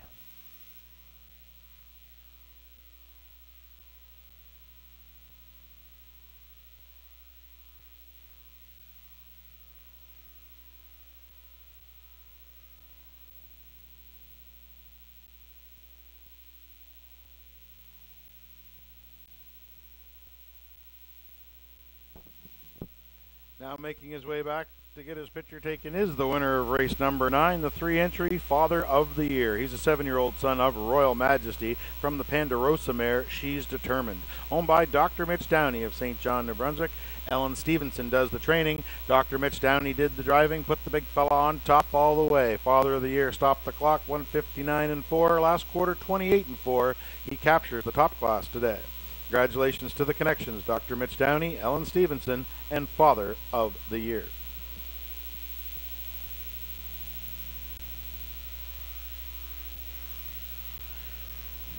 Get your rundown there as we wait race number 9 to go official. Number 1, You Can't Fix Stupid, was 4th. 2, Katie Overdrive finished 3rd. 3, Father of the Year, your race winner. 4, Brandon's Glory was 5th, and 5, Pickpocket Princess finished 2nd. Top down on your program should read 4-3-1-5-2 on the bottom. There's your place photo on the monitors right now, folks, showing Pickpocket Princess just edging KD Overdrive for the 2nd. The photo for place is on your monitors right now. Just wait to get you your pays here from race number 9.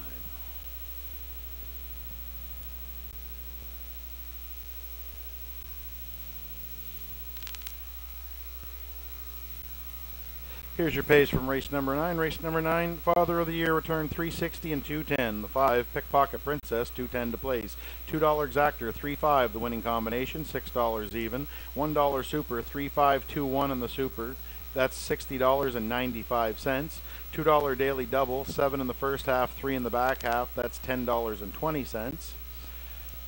Just waiting for your Exactor and Triactor. The $2 Triactor here, 3-5-2, $19.50. $19.50 on the Triactor here in race number 9. Parimutuel handled today here at Exhibition Park, $8,970. We do thank you for your business.